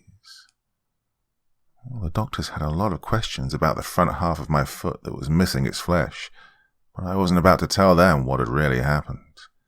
I highly doubted that they'd believe my account of what had actually occurred, and I didn't want to risk adding a stay in a mental institution to my physical recovery. Eventually they chalked it up to the possibility of a wild animal munching on my toes while I lay unconscious. And it wasn't all that far from the truth, really. The bite had left a pretty nasty infection, which had already grown gangrenous by the time I arrived at the hospital. They ended up having to lop it off at the ankle, but it wasn't as far gone as it could have been. I'm supposed to get fitted for a prosthetic soon, so that's something at least. I imagine it'll take some getting used to, but nothing I can't handle. Between that and the months of recuperation that lay ahead, I shouldn't have any reason to get on that goddamn road any time soon. But honestly, I'm just happy to be alive, even with one foot officially in the grave. It's only been a few days since that long trip back to the home I have still yet to reach. There's no telling when they'll allow me to get back to my house, but my sister brought a few necessities by. Amazingly, my phone didn't receive too much damage from my leap from the speeding land yacht, so once I was able to feed it some energy, I was able to type all this shit out. I think I may delete my 90s playlist, though. It always amazed me how music can thrust your mind back to certain events in life. I don't need any extra encouragement to revisit these memories in the future. I can't say I'm entirely sure where my car led me that night. I'd love to believe it was as simple as a glitch on my phone that made time appear to trickle by at a snail's pace, but that logic leaves a lot to be desired. Is that rancid old harpy still speeding across that highway somewhere? Maybe so. Was I in her neck of the woods, or was she in mine? Who knows? I'd like to think that the cigarette that hit the carpet ended up engulfing the car in flames by the time the ragged old hag got done with her snack. Speaking of which, I think I may be officially done with smoking. Damn psychotic bitch may have inadvertently saved me from future lung cancer. Stick that in your frickin' pipe, you cackling sack of wrinkled shit. I still have to make some calls and see if my rust bucket can be recovered, but I honestly have no idea if I'll be driving anywhere in the near future. It'll be strange to get used to operating the pedals with my left foot, when I do get back behind the wheel, that is, but I'm sure I'll get the hang of it soon enough. I'm not sure if I'm going to keep my job or search for something closer. Maybe some sort of office work would be more to my lone foot's liking. It'll likely be a while before I need to worry about that, though. Fortunately, the company I work for has fantastic insurance, plus a solid disability plan. Perhaps I can ride this out for a bit and enjoy some relaxation for a while. Surely I've earned that much after all this. So, just do yourself a favor, yeah? Don't ever just ignore that check engine light like I did. There's no telling where you may find yourself stranded if you do.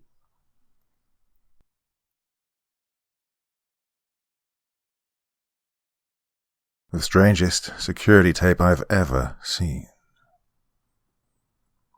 I work at a gas station in rural Pennsylvania. It's a boring job, but it's pretty easy. It pays all right. A few weeks ago, this new guy started. I'll call him Jeremy. Jeremy is weird. He's about 25 or 26, and he hardly speaks. But he's got the creepiest laugh I've ever heard. My boss and I have both noticed this, but it's never been a problem, so there's not much we can do about it. Customers have never complained about him, and he's always done his job fairly well. Up until a few weeks ago, anyway. Yeah, that's when things started going missing.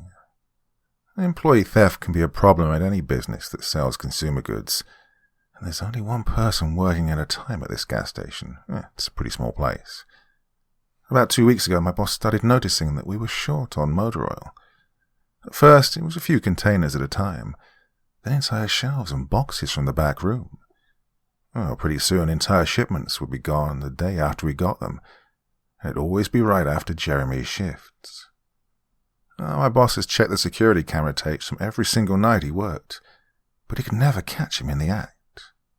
Jeremy would lock up at closing, and the motor oil would be gone the next day. My boss usually takes the tapes home with him to try and catch Jeremy stealing, but his daughter had a softball game last night, so he asked me to watch the tape for him. He offered to pay me overtime under the table, so obviously I took that offer. There are 3 cameras, so he gave me 3 different tapes to check. I figured it'd be a long night, but I'm trying to save up for vacation, so I really needed the money. I took the tapes home, popped them in an old VCR, and sat back. 2 days ago, last time he worked, Jeremy started at 4 p.m. Everything seemed pretty normal at first. He counted up his drawer, switched off with the girl who was working before him, and waited for a customer. The first person who came in was Mrs. Templeton. The timestamp on the video read 4:03. A regular. She picked up her cigarettes and a newspaper and paid with a 20. Nothing unusual there. The next customer was some local guy named Ron. He drives a motorcycle, usually comes in every few days. He filled up his tank, got a bag of beef jerky, paid with his credit card, and then left. Next was some guy with a cowboy hat. I'd never seen him before, but we get plenty of strangers passing through, just like at any gas station. He got $40 worth of diesel fuel, paid with a $100 bill, and went on his way. I sat back and sighed. The only thing more boring than doing this job is watching someone else do it. My boss's offer was enough to keep me watching, though, so I left the tape on. Everything seemed pretty normal. I had a feeling that if Jeremy was stealing motor oil, he knew we were suspicious of him by now. I didn't expect him to be dumb enough to let us catch him on camera. Things stayed boring and routine till about 5 o'clock. 5:03, Mrs. Templeton came back in. She must have forgotten something. But she didn't. She bought the same pack of cigarettes as before, and the same newspaper. She paid with another 20. Well, that's odd, I thought, but then again she is a little absent-minded. I thought Jeremy should have told her she already got her smokes, but it's not against the rules to sell somebody the same thing twice. And that's when Ron came in again. He bought another tank of gas for his motorcycle again. I later checked the outdoor camera because I thought maybe he had another car he wanted to fill up. And the same pack of beef jerky. He paid with his credit card again. Well, no big deal. I figured this was just a weird coincidence. Mrs. Templeton is forgetful, and Ron probably owns more than one Harley. That's when the guy in the cowboy hat came back. I felt a chill run down my spine. Oh, don't get Diesel. Don't get Diesel. I found myself whispering to my empty living room. But he did. He got $40 worth of diesel fuel and paid with another $100 bill. Every move he made was identical to his first visit, right down to the way he scratched his nose before he walked out. Oh, either this guy is rich, owns a lot of trucks, and just moved into town, or something really bizarre was happening. I kept watching. Every customer for the next hour was the same as before. Every single one. I was seriously freaked out, and then at 6:03 Mrs. Templeton walked back in. She bought her cigarettes and newspaper again, and paid with a 20 again. I thought I was going to lose it. I only watched another half hour before I started fast-forwarding through the rest. It was all the same. Every customer would come in at the exact same times, exactly 1 hour apart. Yeah, now, I know what you're thinking. That sneaky mother Jeremy had messed with the tapes. He'd run a loop of the first hour of business over and over. Well, that wasn't the case. I mean, there are windows around the cash register area that the camera covers, and I watched the sunlight fade as time ran on. Jeremy's routine didn't loop over. No, he swept, mopped, restocked, and did all his duties exactly how you'd expect. But the same customers kept coming in. Well, I was panicking at this point. Something was seriously wrong with what I was seeing, and I had no explanation for it. I skipped ahead to when he locked up and walked out to his car. He hadn't stolen anything, but I kept watching just to make sure. I fast-forwarded one last time to about midnight. Exactly 12:03, out of nowhere, Jeremy's face pops up on camera. Now, I don't mean he moved his head into view.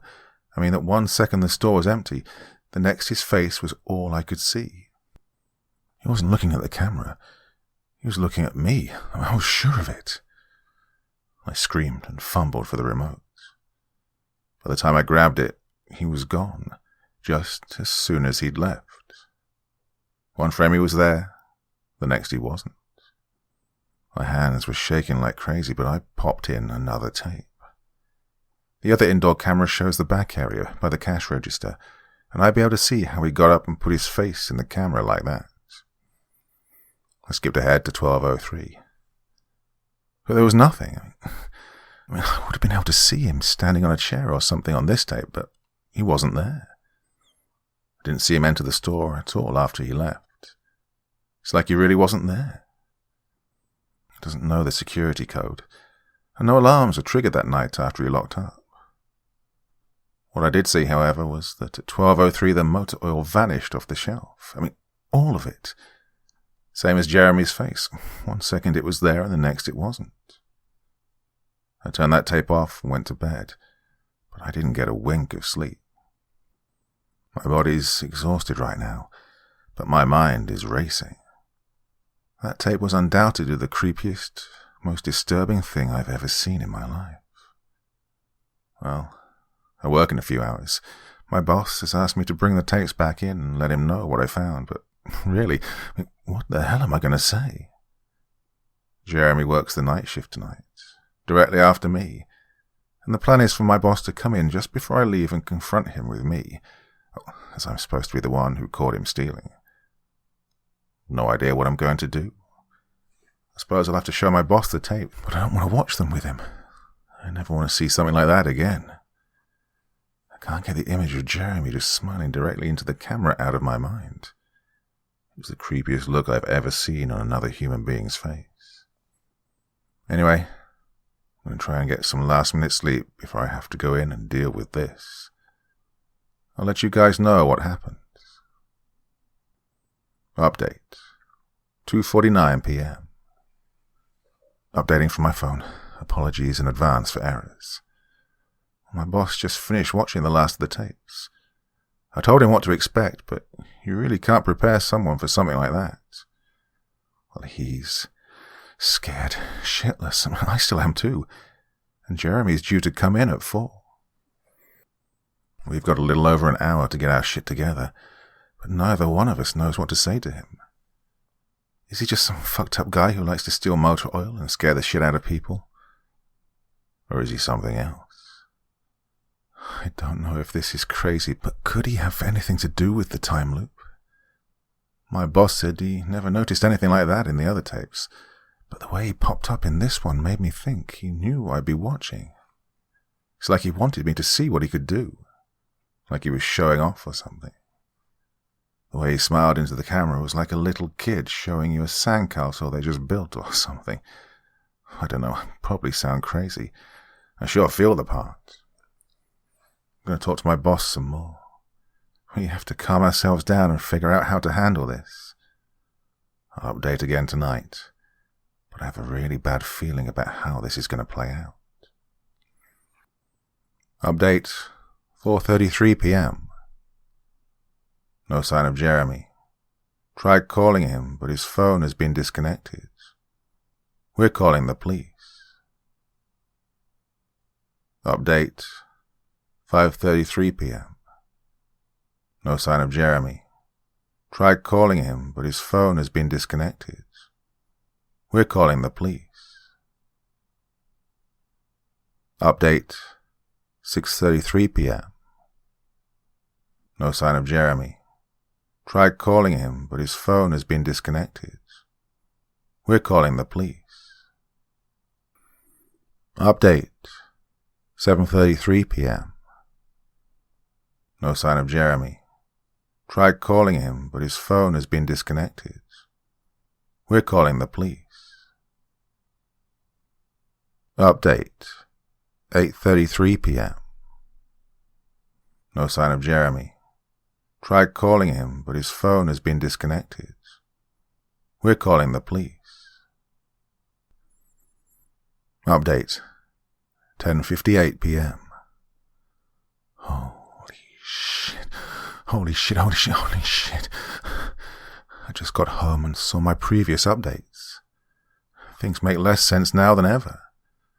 Oh, here's what I can tell you. I went to work. Jeremy never showed up. My boss and I decided to call the police, as you're well aware. When I picked up the phone to call, though, the sun went out. I shit you not. That's what I thought happened. Apparently I blacked out for exactly 5 hours, because when I looked at the clock, it was 9:33. I think I got stuck in Jeremy's time loop, and then I snapped out of it at the exact point I blacked out, if that makes sense. But that's when things got really weird. My boss was right next to me when I blacked out, ready to corroborate my story to the cops. When I came to, the phone was in my hand, but it was dead, not even a dial tone. My boss was still right there, but he wasn't moving. He was standing up, but frozen. I looked at the clock again, and it wasn't moving.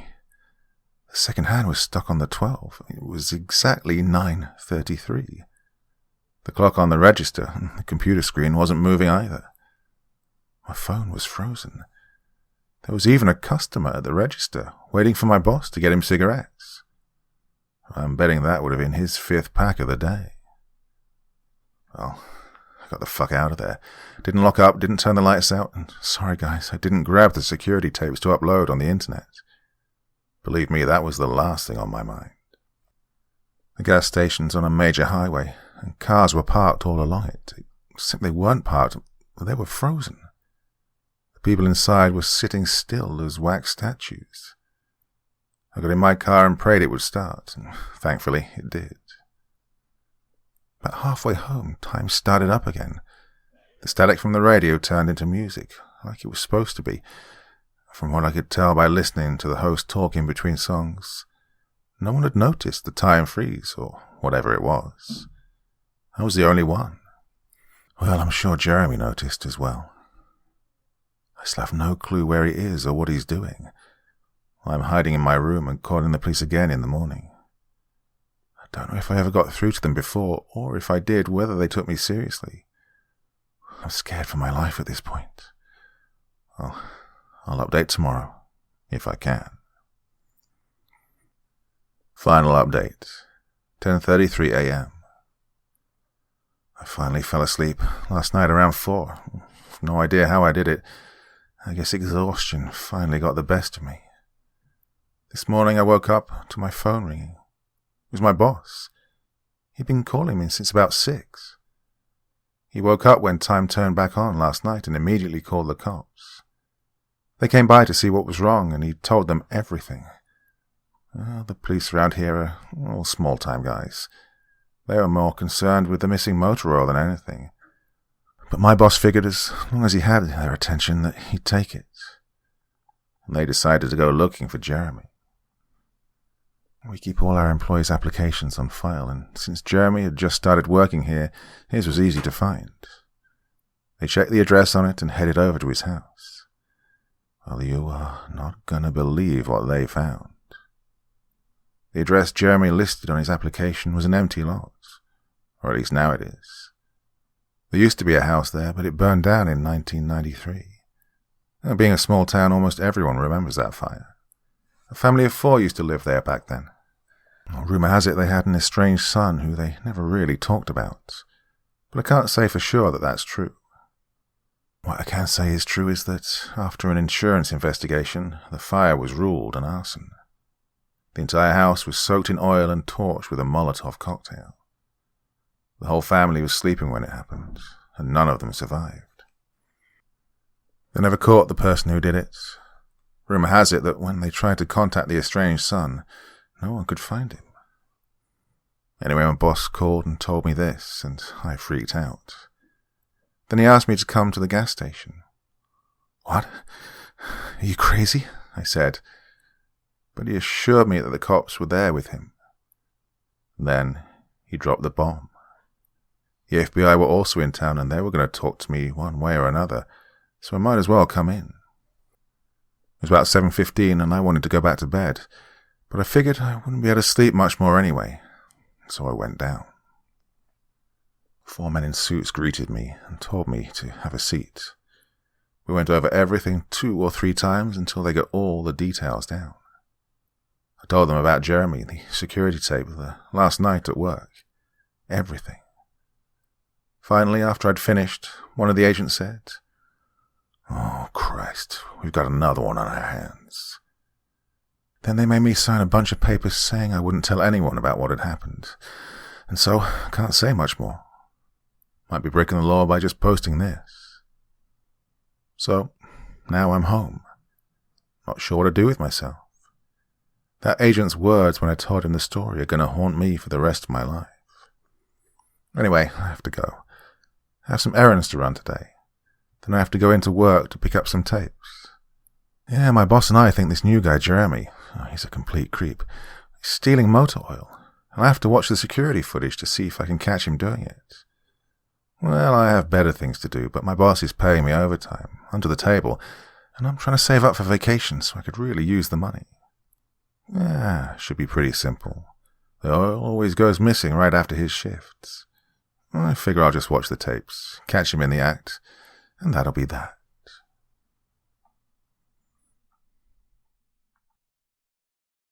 We built a portal gun. The whole thing was Ray's idea.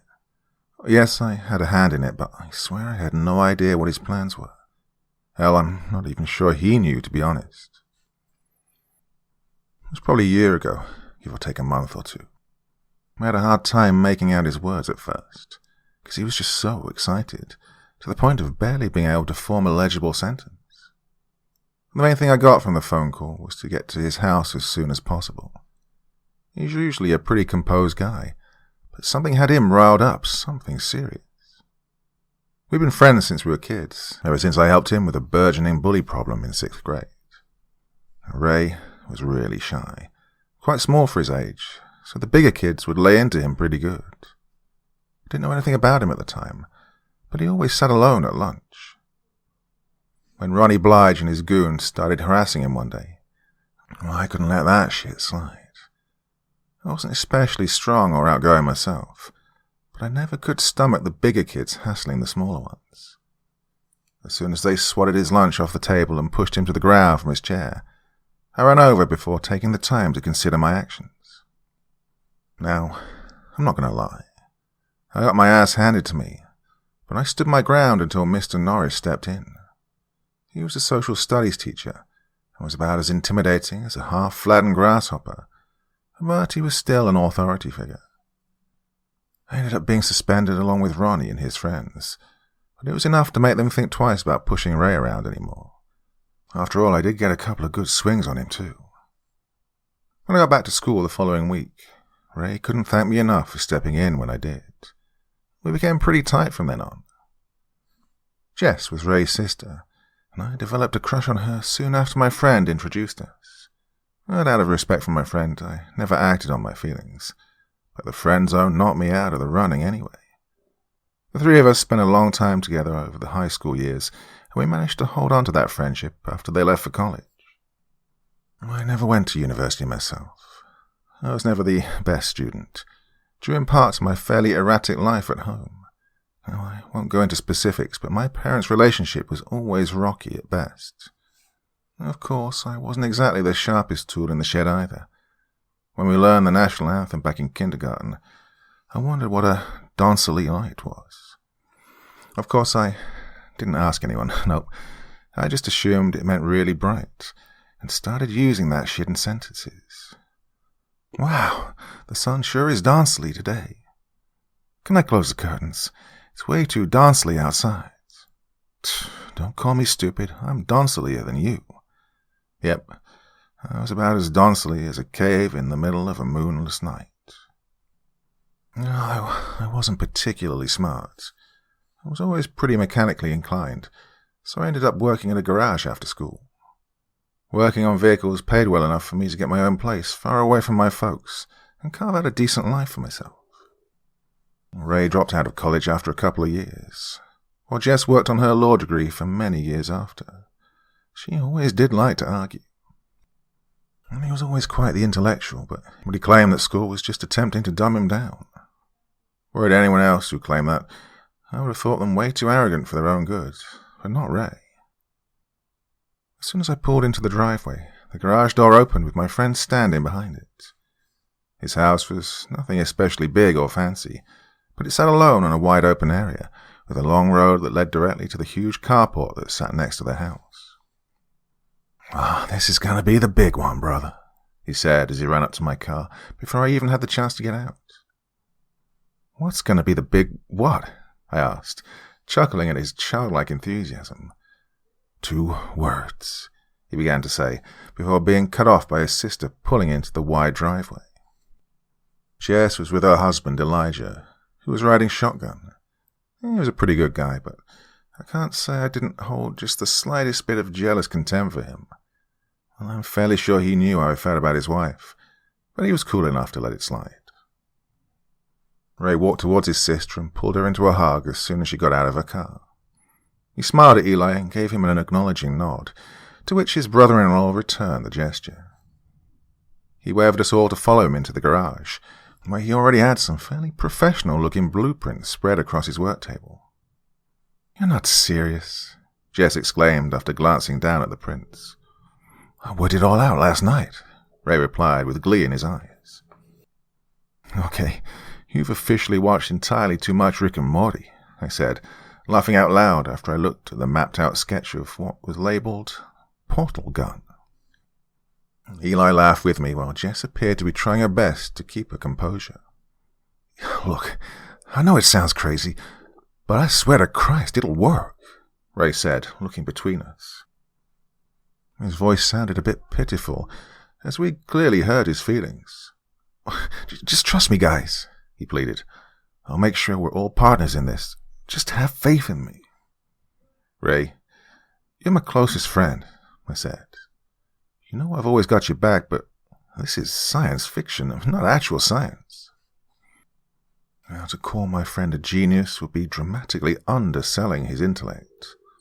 Though I had endless faith in his brilliant mind, I just couldn't wrap my far more simple mind around it.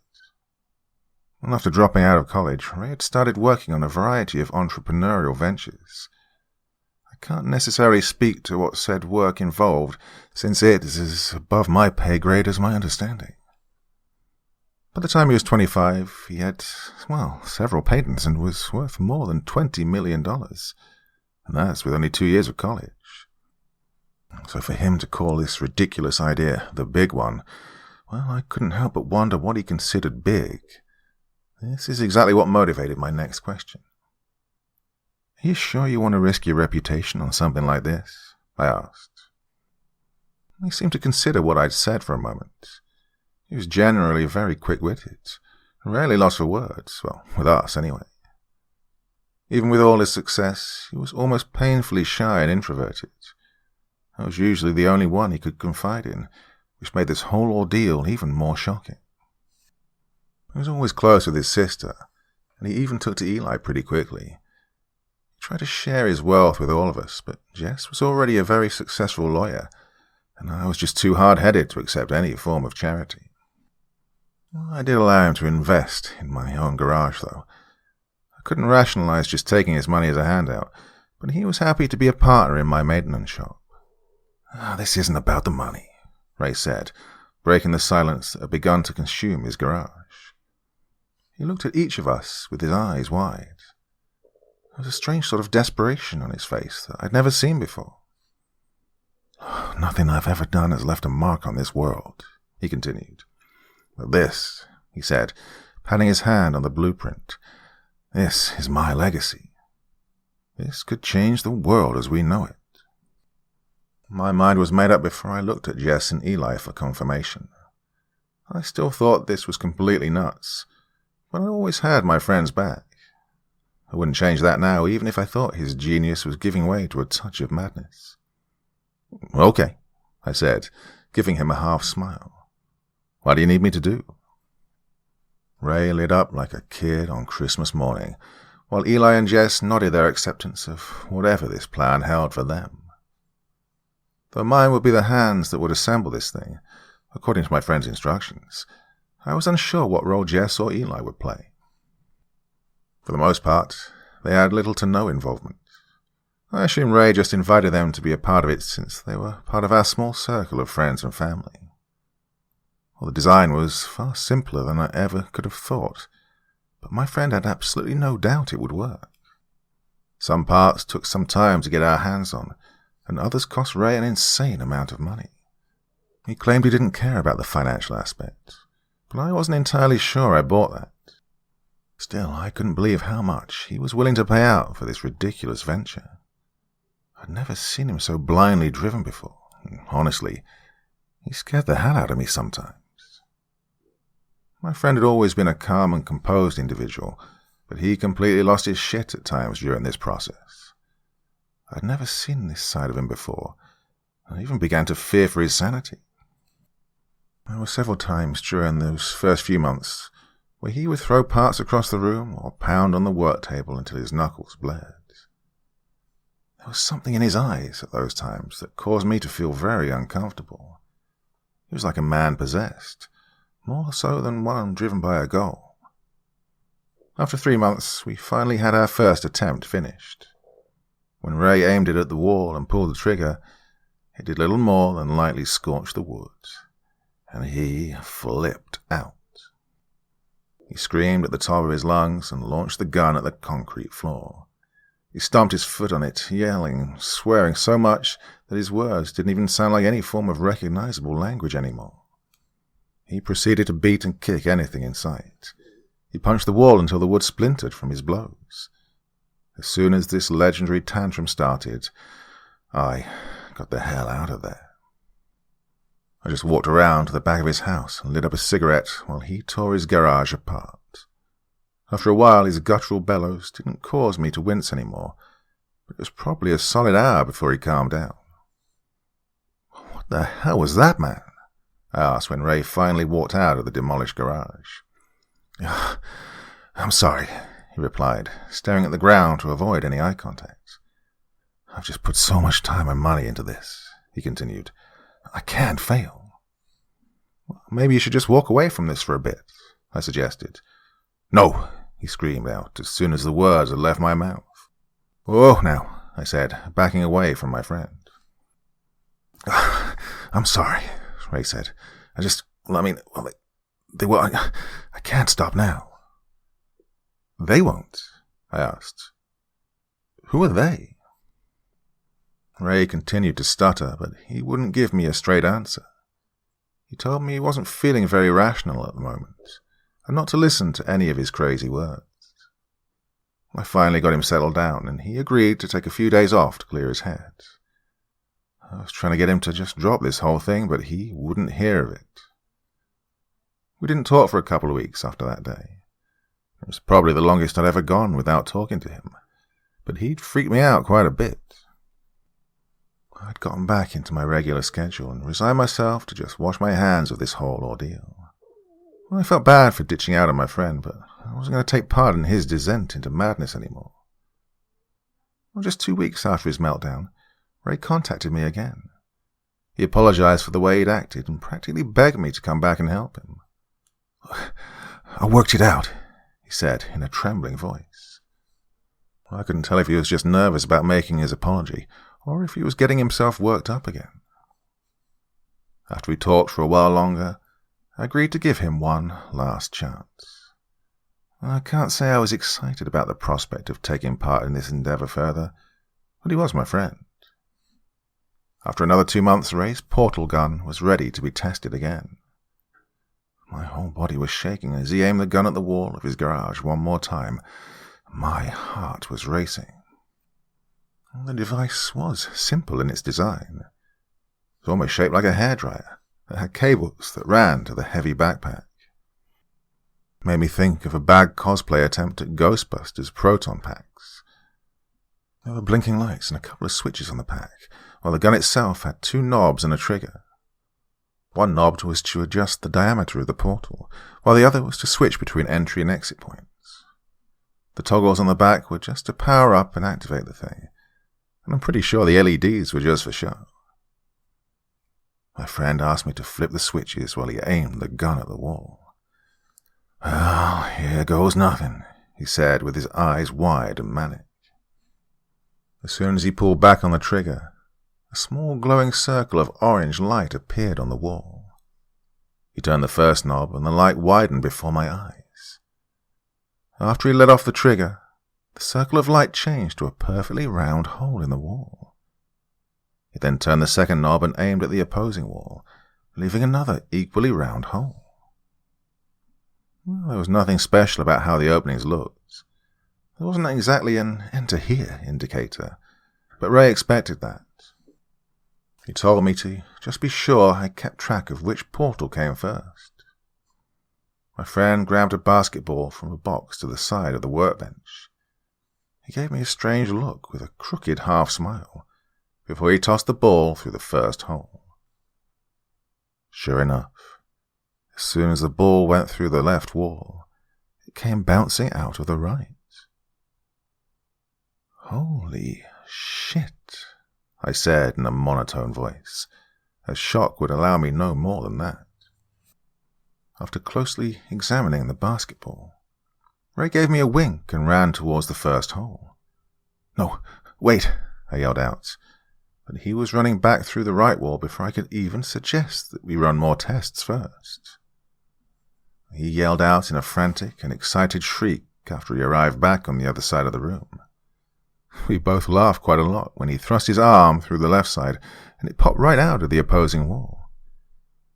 You really did it, I said with a surprised smile. We did it, Ray replied with glassy eyes. He asked me to call his sister and to get her to come by.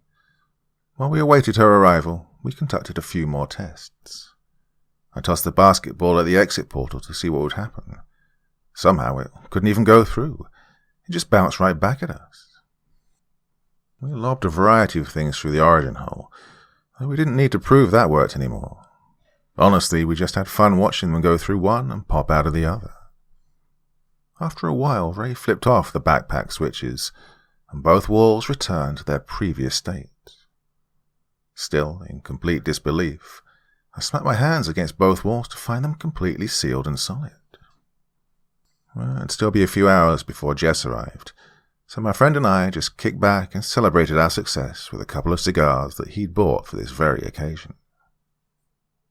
He wanted to hold off on the champagne until his sister arrived, but we still cracked open a couple of beers and clinked them together before chugging down the deliciously cold brew.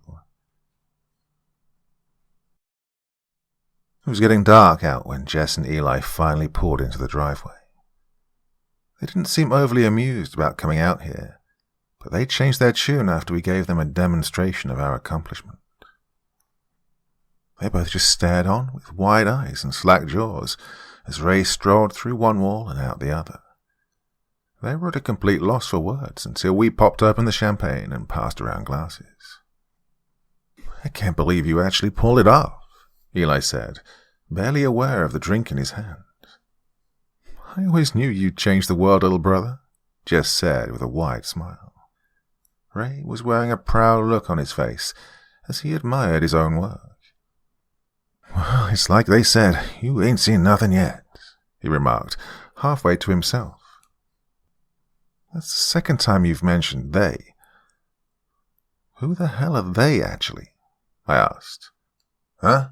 My friend replied, seemingly bored from his own thoughts. Figure of speech, he continued dismissively. I studied his face for a moment. He didn't look like himself at that moment. His eyes were somewhat manic again, and his lower lip appeared to be twitching. Hey, you okay, man?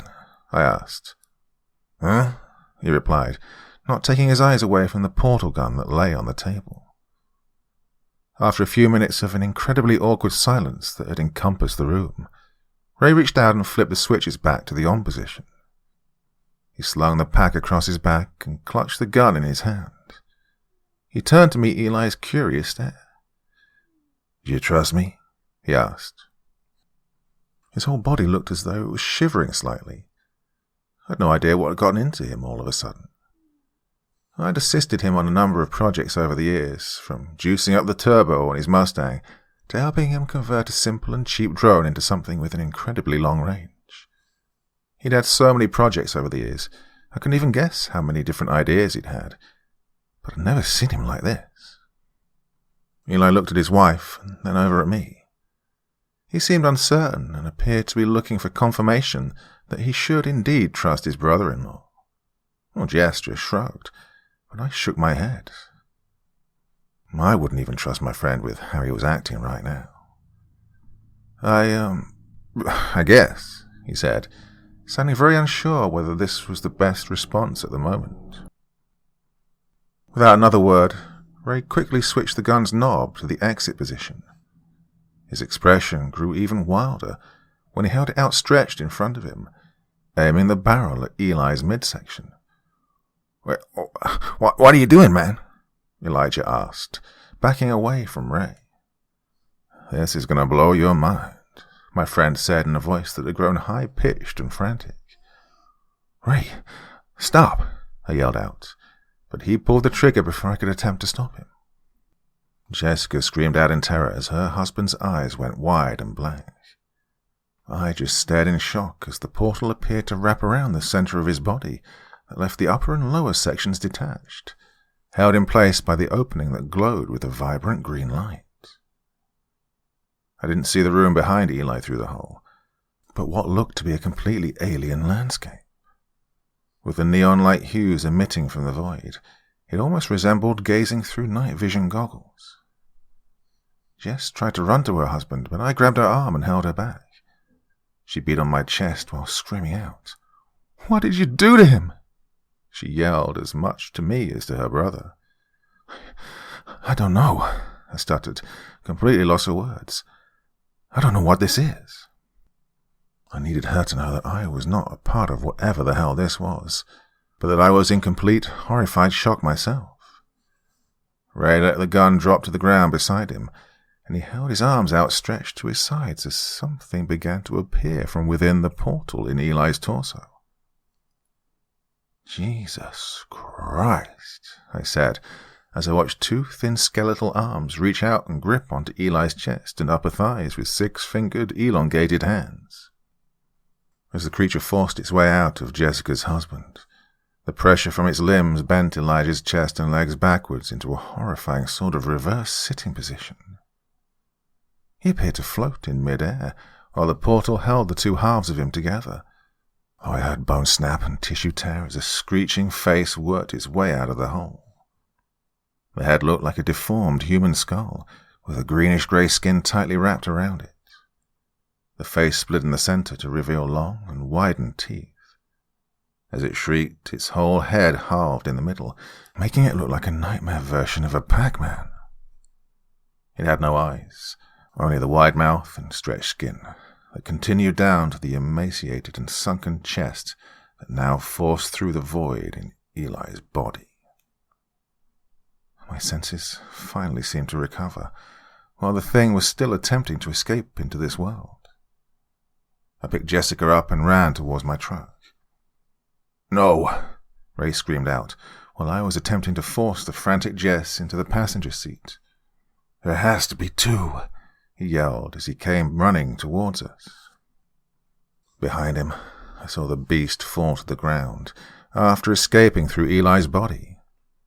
Though it lay on the concrete, seemingly exhausted from its transition, it looked to be quite tall. The eerily thin frame was mostly humanoid, but each limb looked twice the length of my own. Its whole body looked like an elongated skeleton, with that grayed green skin wrapped around the bones. Ray got to the side of my truck and was pulling on the door handle. I had locked it as soon as I got in, but he just kept yanking on it until it broke off in his hand. He screamed out again, and he barely sounded human anymore. He pounded on the window, instantly causing cracks to spiderweb across it. I kicked it into reverse and shot back out of the driveway, leaving my friend to fall to his knees. I took one final glance back to see the portal disappear, and the two halves of Eli fall to the ground. Clearly, flesh does not recover as well as brick and mortar with such things. Ray attempted to run after me as I sped away from this house, but even if he hadn't still been wearing the heavy backpack, I had the pedal pushed to the floor. Once I was sure I put enough distance between us, I called 911. Well, I had no idea what to tell them, so I just reported a possible homicide at Ray's address. I didn't stop rolling until my truck was running on fumes. Jessica had been catatonic since she watched her husband quite literally fall to pieces before her eyes, but at least she was alive. I considered driving home, but I was certain Ray would go there first, if he was searching for his sister and I. I pulled off the interstate to find gas stations and hotels right off the exit. My passenger was still out of it, so I checked us into one of the roadside motels after filling up my gas tank. I went ahead and just got one room with 2 beds, so I could keep an eye on her through the night. I didn't want her to creep out or make her feel like I was holding her hostage, but my head was still spinning from the evening's events. I still couldn't believe my friend had gone so far off the deep end. Had this been his plan all along? Had he just been using me to bring whatever the hell that was into this world? Jess just lay in the bed across from me, still shaking all over. I'd have to try and get her help soon. Hell, I'd have to get myself help, for that matter. Her body was faced away from me, so I walked over to where she lay to check on her. She was out, thankfully. I could only hope that rest would help her troubled mind. It was just then, when I was about to attempt to lay down myself, that my phone rang. I was apprehensive at first, unsure if it may be Ray attempting to contact me, but no. Given the bizarre circumstances the police found when they arrived at my friend's house, I'd have to make a statement as to the events that took place. The detective told me that they found some video footage at the scene, and I'd be required to make a statement. He sounded confident that I wouldn't be facing any charges, but they needed to hear my account of what had happened. I couldn't help but wish I'd taken the time to locate a payphone before placing the 911 call, but I wasn't exactly thinking straight. I made arrangements to have someone pick up Jessica in the morning, at which point I'd make my way to the police station.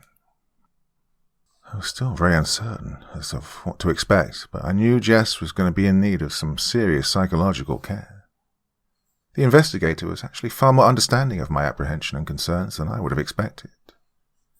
An ambulance arrived at the motel just a couple of hours later. Jessica was still out of it, but the paramedics assured me they'd get her the care she needed. After they took off, I headed back towards the city I fled from only a handful of hours before. Having driven for longer than I realized the previous night, it took me a while to arrive back at the station back in Ray's neck of the woods. My thoughts were all over the place, but I just wanted this nightmare to be over. Detective Leary was waiting for me in his office when I arrived. He was an older guy, but I think he appeared more aged than he really was. He had thin, brown hair that had receded back a good bit. He wore a thick moustache and rimless glasses. He spoke in a friendly tone, but his expression appeared quite stern. There were two other individuals in the room when I walked in, but they showed no motivation to introduce themselves. They both wore dark suits and had a similarly cold expression on their faces. They were both maybe in their mid-30s. The shorter of the two had a shaved head, while the other sported a blonde buzz cut. Neither of them said a word while they just stood at the back of the room. The detective told me the two men were in charge of the investigation, though he'd be the one asking the questions. I knew nothing about any of the room's inhabitants, but Leary came off a little intimidated by the duo in the nice suits. It's very possible he was just one of those particularly skittish people, but given the pictures on the walls of seemingly very important individuals shaking the detective's hand, I had to assume it was just these particular men that made him nervous. At the officer's request, I recounted the events of the previous day, along with the details of the project we'd worked on these past 3 months. It was a grueling conversation, and retelling these facts caused me to physically wince multiple times. I don't think I'd allowed myself to really take in everything that had happened until this very moment. By the time I was finished with my story, I found myself just staring at the desk I sat in front of, barely holding on to my own sanity. Nobody said anything after I told my side of things, until Leary asked me to step outside for a moment. I shook my head to snap out of my vacant stare, and just nodded to the man before walking out the door. A good 30 or 40 minutes passed before I was invited back in.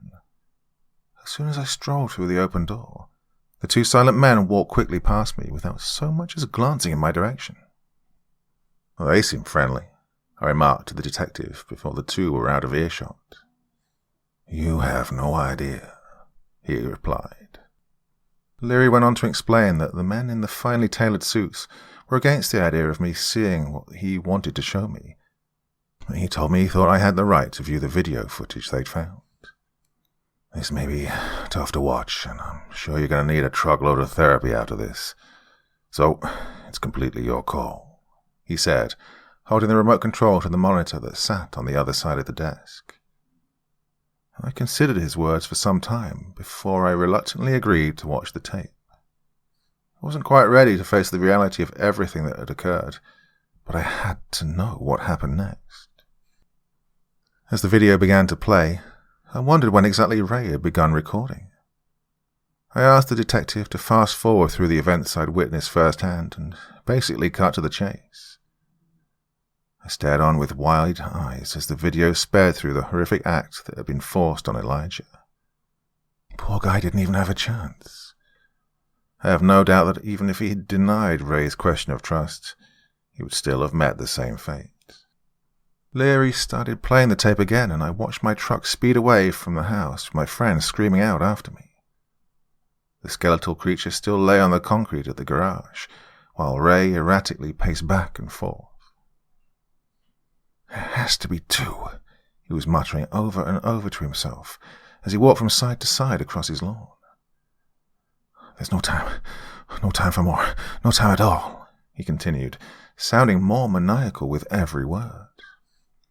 "Just wanted to share with them, but no, they wouldn't. No time. Has to be two. No time now." And he went on and on, just repeating the same thoughts, each time more harried than the last. "No time," he said somberly, as he came to a halt in front of the greying green thing on the floor. "Has to be done. No time left," he remarked one last time before he picked the gun back off the ground. It had been dragging behind him as he darted back and forth, still wearing the heavy backpack. He stared back into the camera that had apparently been mounted close to the rear of his garage. He didn't say another word. He just raised the gun up slowly and planted the barrel into his own mouth. Since he directed the portal into his own throat, I couldn't see the opening form.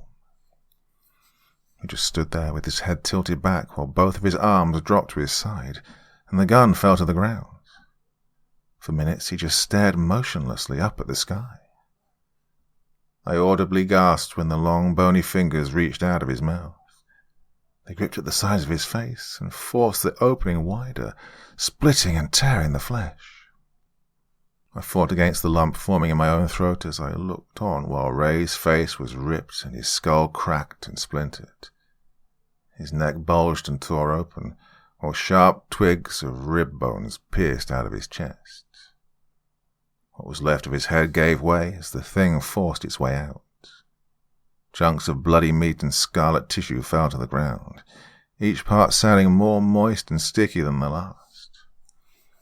By the time the creature fell to the ground beside the other, which had only now begun to move, my friend was completely split apart from the abdomen up. He still stood in place, with his hands almost touching the ground, as what remained of his shoulders now hung by his waistline. Leary turned off the tape after that last part, but I still just glared blankly at the screen. He wouldn't give me any insight into the investigation, nor would he tell me if the creatures were still there when the police arrived. I was asked to sign an agreement that I would not speak of this, but I assumed nobody would believe me anyway. I kept my word, until now.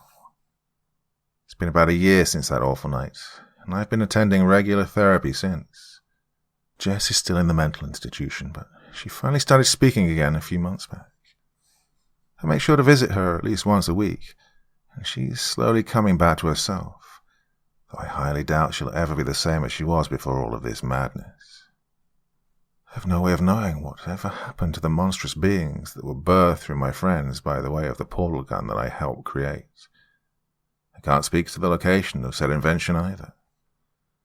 Whether it's connected or not, I've been receiving calls from Ray's phone the last few days.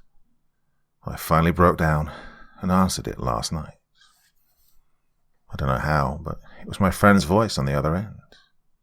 He sounded different, which is not surprising as his head was fragmented into bony and bloody chunks. But somehow, I believe it was him. I have no idea how that could even be possible. 2 more, it said. Has to be 2 more. I immediately hung up the phone and threw it to the ground. I stomped the damn thing with the heel of my foot until it was just a scattering of plastic and glass. I can't be sure of what those words meant, but I'm not sticking around to find out. I'm packing up my shit and getting the hell out of Dodge. Hopefully I can convince Jess to come with me, if I can even get her out of the institution she's in. Either way, I won't wait around to see what happens next. I can't know what my friend's true motivation was behind all of this. Just, please, understand? I never would have let it get this far if I could have known what he intended. He said, we'd change the world, together.